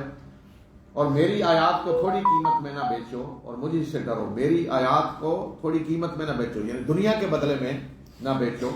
جو گواہی تمہیں دینی چاہیے وہ گواہی دو، اس کو چھپا کیوں رہے ہو. اور حق پہ باطل کا لباس چڑھا کر اسے مشتبہ نہ کرو، اور نہ ہی حق کو چھپاؤ حالانکہ تم جانتے ہو. کون سا حق ہے جسے وہ چھپا رہے تھے؟ یعنی ان کے ہاں اللہ کے آخری رسول صلی اللہ علیہ وسلم کے بارے میں سب کچھ بتایا گیا تھا، نشانیاں سارا کچھ، اب اس کو وہ چھپا رہے تھے. اور نماز قائم کرو اور زکوٰۃ دو، اور رکوع کرنے والوں کے ساتھ رکوع کرو. کیا تم لوگوں کو نیکی کا حکم دیتے ہو اور اپنے آپ کو بھول جاتے ہو؟ یعنی تمہارے اعمال اور ہیں اور باتیں اور ہیں. نیکی کی باتیں کرتے ہو لیکن خود برائیاں کر رہے ہو. حالانکہ تم کتاب کی تلاوت کرتے ہو، کیا تم عقل سے کام نہیں لیتے؟ صبر اور نماز کے ذریعے یہ مدد حاصل کرو، اور بے شک یہ نماز بہت بھاری ہے، مگر ان لوگوں کے لیے نہیں جو ڈرنے والے ہیں، جو یہ سمجھتے ہیں کہ ان کو اپنے رب سے ملنے والے ہیں اور اس کی طرف انہیں پلٹ کر جانا ہے. اے اسرائیل کی اولاد، میری اس نعمت کو یاد کرو جو میں نے تم پہ کی، اور اس بات کو کہ میں نے تمہیں تمام جہاں والوں پہ فضیلت دی۔ یہ کیا فضیلت تھی دی؟ کہ جس قوم کے اندر اللہ کے نبی آتے ہیں، جس قوم کو کتاب دی جاتی ہے، شریعت دی جاتی ہے، تو گویا کہ اسے فضیلت دے دی جاتی ہے تمام دنیا پہ، تمام جہاں والوں پہ۔ تو بنی اسرائیل ایک مسلمان قوم تھی۔ یہ کافر کب ہوئے؟ کہ جب انہوں نے حضرت عیسیٰ کا انکار کیا۔ اس کے بعد عیسائی حضرت عیسیٰ پر ایمان لانے والے مسلمان تھے۔ وہ کافر کب ہوئے؟ کہ جب انہوں نے اللہ کے آخری رسول صلی اللہ علیہ وسلم کا انکار کیا۔ تو اللہ تعالیٰ انہیں اپنی نعمتیں یاد دلا رہے ہیں کہ میں نے تمہیں تمام جہاں والوں پہ فضیلت دی، اس نعمت کو یاد کرو۔ اور اس کے بعد پھر یہ نعمت تم سے چھین لی گئی، تم پہ عذاب نازل ہوا، تو کیوں ہوا وہ آگے ان کے پھر جرائم بھی بتائیں۔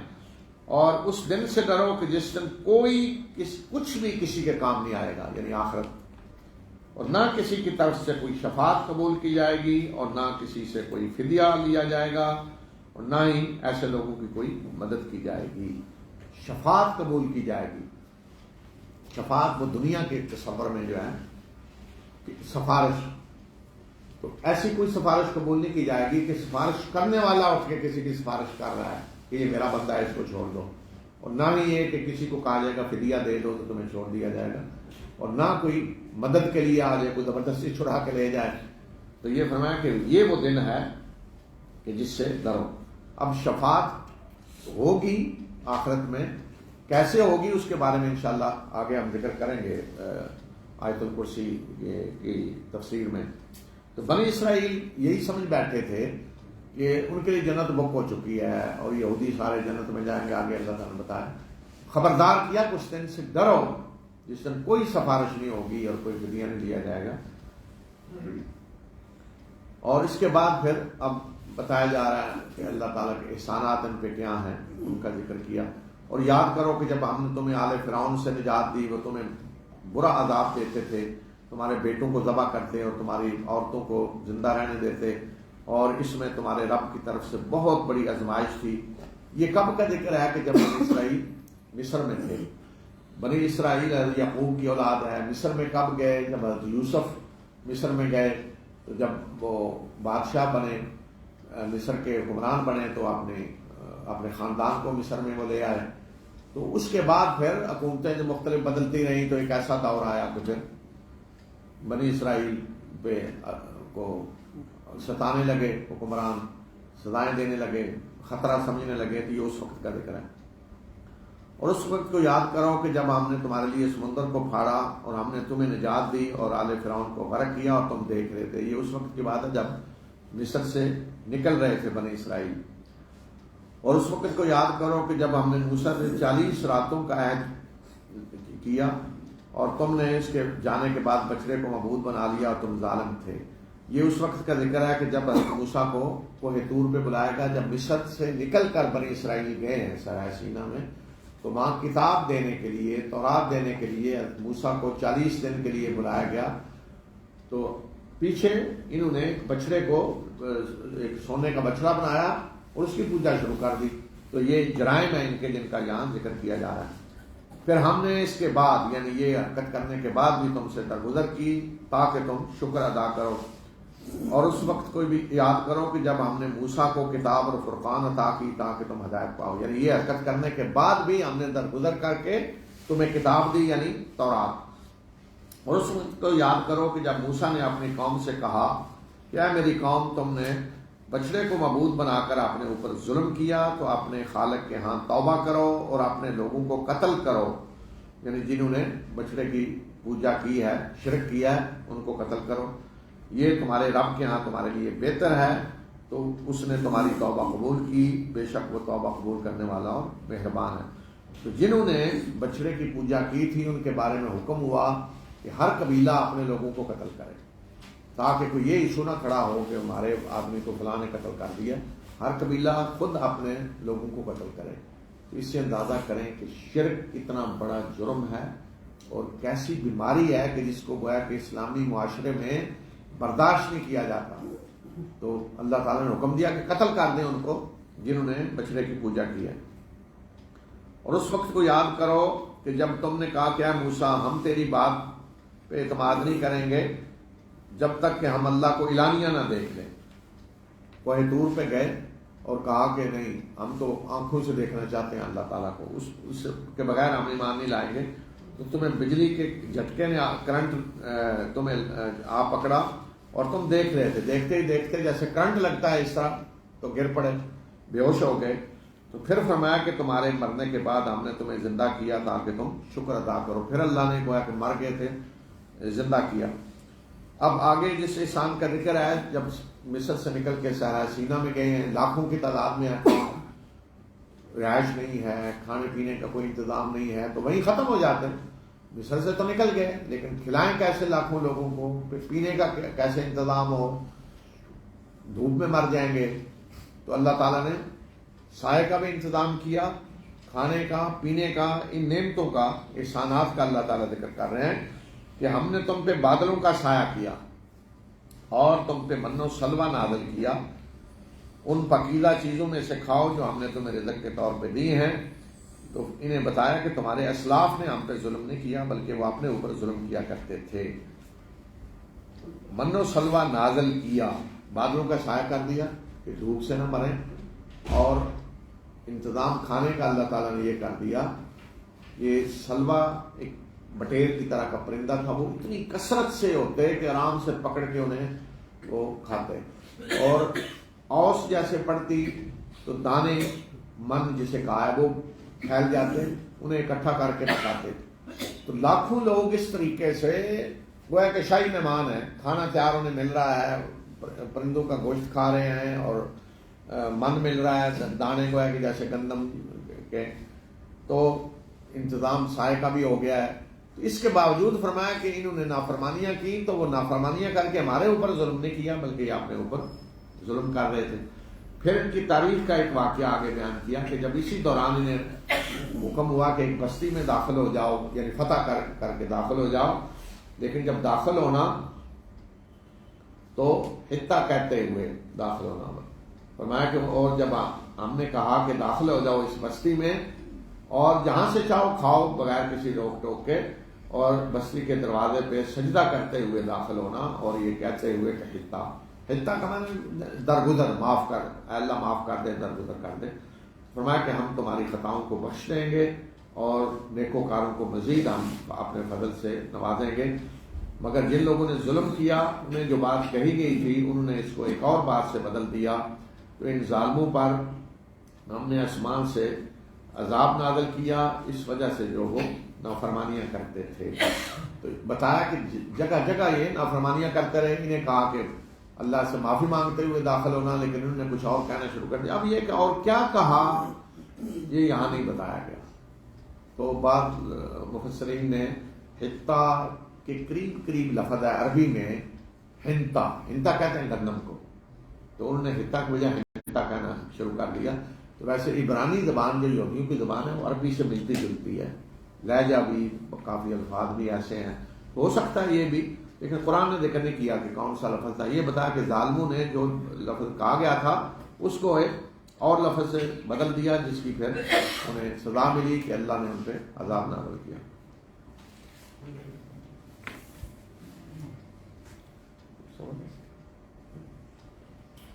وَإِذِ اسْتَسْقَىٰ مُوسَىٰ لِقَوْمِهِ فَقُلْنَا اضْرِب بِّعَصَاكَ الْحَجَرَ فَانفَجَرَتْ مِنْهُ 12 عَيْنًا قَدْ عَلِمَ كُلُّ أُنَاسٍ مَّشْرَبَهُمْ كُلُوا وَاشْرَبُوا مِن رِّزْقِ اللَّهِ وَلَا تَعْثَوْا فِي الْأَرْضِ مُفْسِدِينَ وَإِذْ قُلْتُمْ يَا مُوسَىٰ لَن نَّصْبِرَ عَلَىٰ طَعَامٍ وَاحِدٍ فَادْعُ لَنَا رَبَّكَ يُخْرِجْ لَنَا مِمَّا تُنبِتُ الْأَرْضُ مِن بَقْلِهَا وَقِثَّائِهَا وَفُومِهَا وَعَدَسِهَا وَبَصَلِهَا قال أتستبدلون الذي هو أدنى بالذي هو خير اهبطوا مصرا فإن لكم ما سألتم وضربت عليهم الذلة والمسكنة وباءوا بغضب من الله ذلك بأنهم كانوا يكفرون بآيات الله ويقتلون النبيين بغير الحق ذلك بما عصوا وكانوا يعتدون إن الذين آمنوا والذين هادوا والنصارى والصابئين من آمن بالله واليوم الآخر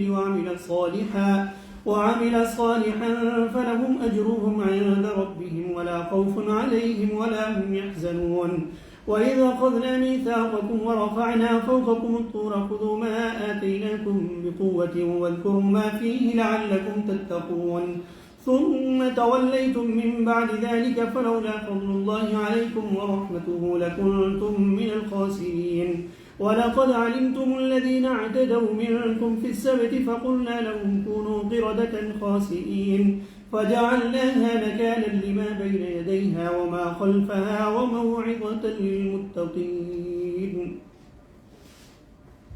اور اس وقت کو یاد کرو کہ جب موسیٰ نے اپنی قوم کے لیے پانی کی دعا کی تو ہم نے حکم دیا کہ اس پتھر پہ اپنی لاٹھی مارو، تو اس سے 12 چشمے پھوٹ پڑے.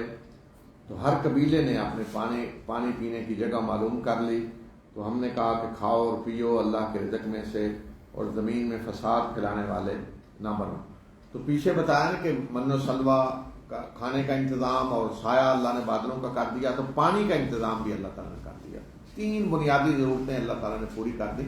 اور یہ دیکھیں معجزات ہو رہے ہیں اس قوم کے سامنے، اللہ کے رسول موجود ہیں، بڑے بڑے معجزات ہو رہے ہیں. بادلوں کا سایہ معجزانہ طور پہ، من و سلوہ معجزہ، پھر ایک پتھر پہ لاٹھی حضرت موسیٰ نے ماری تو 12 چشمے پھوٹ پڑے. 12 قبیلے تھے تاکہ لڑائی نہ ہو پانی پہ، تو ہر قبیلے کے لیے چشمہ متعین کر دیا گیا کہ اس قبیلے کا یہ ہے، اس قبیلے کا یہ ہے. تو 12 چشمے پھوٹ پڑے ایک پتھر پہ لاٹھی مارنے سے. اتنا بڑا معجزہ، نشانی یہ اپنی آنکھوں سے دیکھ رہے ہیں بنی اسرائیل مصر سے نکل کر، لیکن اس کے باوجود مسلسل اللہ کی نافرمانیاں ہو رہی ہیں. اور اس وقت کو یاد کرو کہ جب تم نے کہا کہ اے موسیٰ ہم ایک قسم کے کھانے پہ صبر نہیں کر سکتے، ہمارے لیے اپنے رب سے دعا کریں کہ وہ ہمارے لیے زمین کی پیداوار میں سے ساگ اور ترکاریاں اور گندم، گیہوں اور دالیں اور پیاز اور لہسن پیدا کر کے دے. موسیٰ نے کہا کیا تم ایک اچھی چیز کو ایک گھٹیا چیز سے بدلنا چاہتے ہو؟ اگر یہ چاہیے تو پھر جاؤ اس شہر میں، تو جو کچھ تم مانگ رہے ہو وہ تمہیں مل جائے گا. تو ان پہ ذلت اور مسکنت مسلط کر دی گئی اور پھر یہ اللہ کے غضب میں مبتلا ہوئے.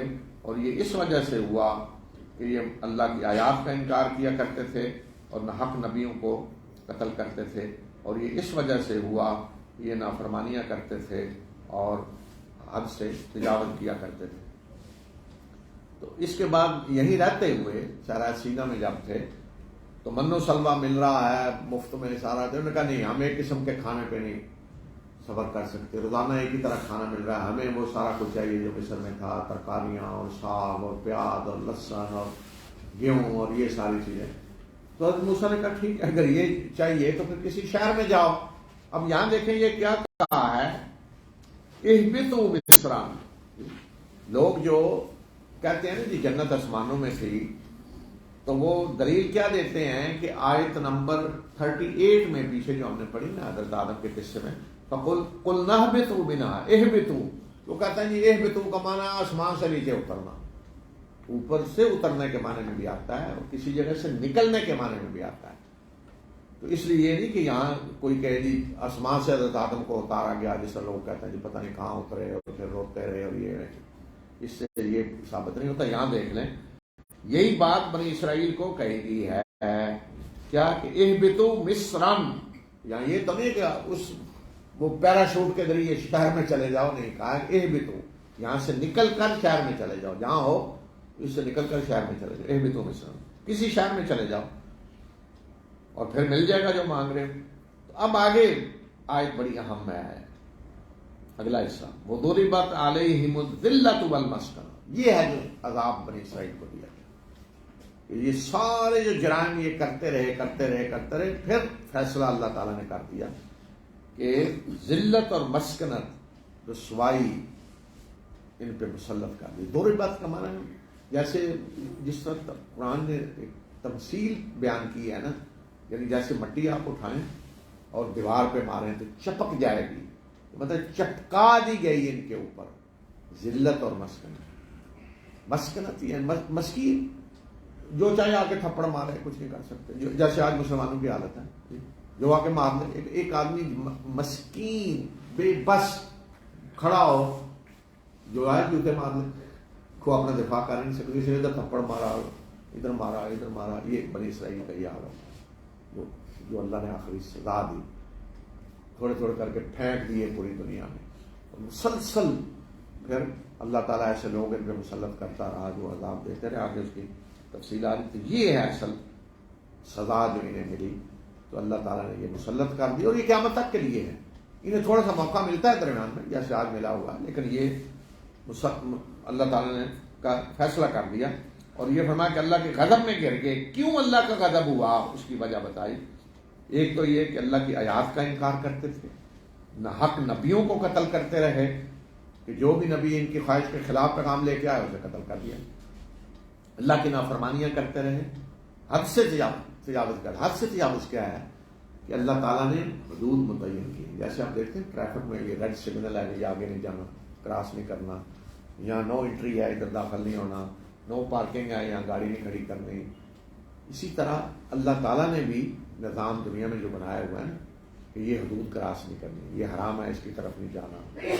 تو زیادتیاں کیا ہیں؟ حدود سے تجاوز کیا ہے کہ اللہ تعالیٰ کے ان قوانین کو توڑا جائے. ریڈ سگنل کراس کیے جائیں، نو پارکنگ گاڑی کھڑی کی جائے، نو انٹری ہے تو ادھر گھسے جا رہے ہیں. یہ اللہ کے قانون کی خلاف ورزیاں، یہ ہے حدود سے تجاوز.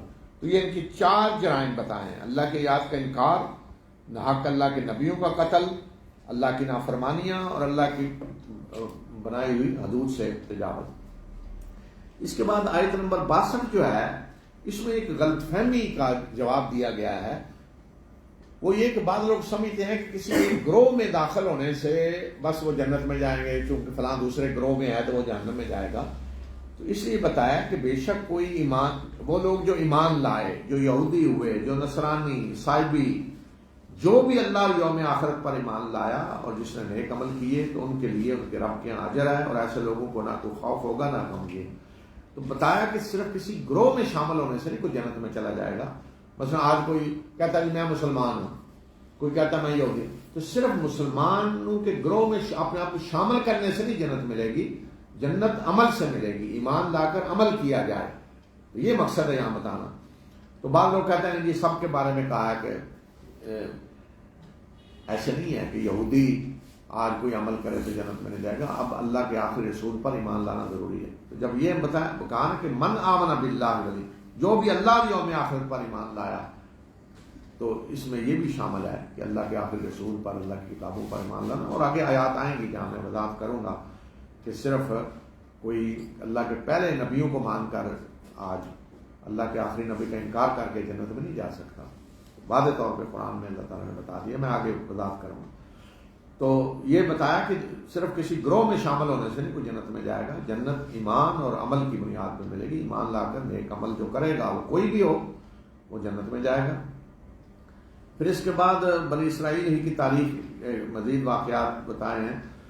اور اس وقت کو یاد کرو کہ جب ہم نے تم سے پختہ عہد لیا، جب تورات انہیں دی جا رہی تھی، اور تم پہ کوہ طور کو بلند کیا اور کہا کہ جو کچھ ہم تمہیں دے رہے ہیں اسے مضبوطی سے پکڑو، اور جو کچھ اس میں ہے اس کو یاد رکھو تاکہ تم تقوی اختیار کرو.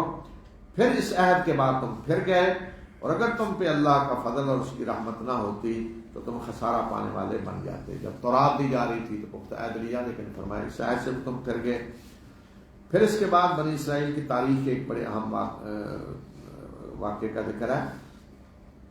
اور تمہیں ان لوگوں کے بارے میں تو علم ہی ہے جنہوں نے تم میں سے ہفتے کے دن حد سے تجاوز کی، یعنی اللہ کے قانون کو توڑا، اور ہم نے انہیں کہا کہ ذلیل بندر بن جاؤ، دھتکارے ہوئے، اور ہم نے انہیں عبرت بنا دیا ان لوگوں کے لیے جو اس وقت تھے اور بعد میں آنے والوں کے لیے بھی، اور متقی لوگوں کے لیے نصیحت.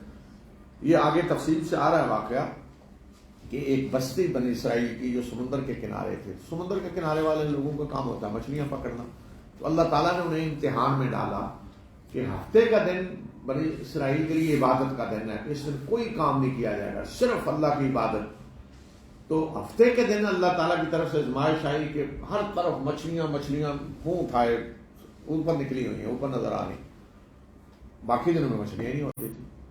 تو انہوں نے اللہ کے قانون کو توڑنے کا راستہ نکالنے کی کوشش کی کہ اس طرح سمندر سے آگے راستے بنائے، پانی کے باہر جھیلیں، یہاں پانی نکال کے آگے جھیلیں بنا دی، اور مچھلیاں ہفتے کے دن ان میں چلی جاتی، پکڑتے نہیں تھے، واپسی کا راستہ بند کر دیتے اور اتوار کے دن پکڑ لیتے.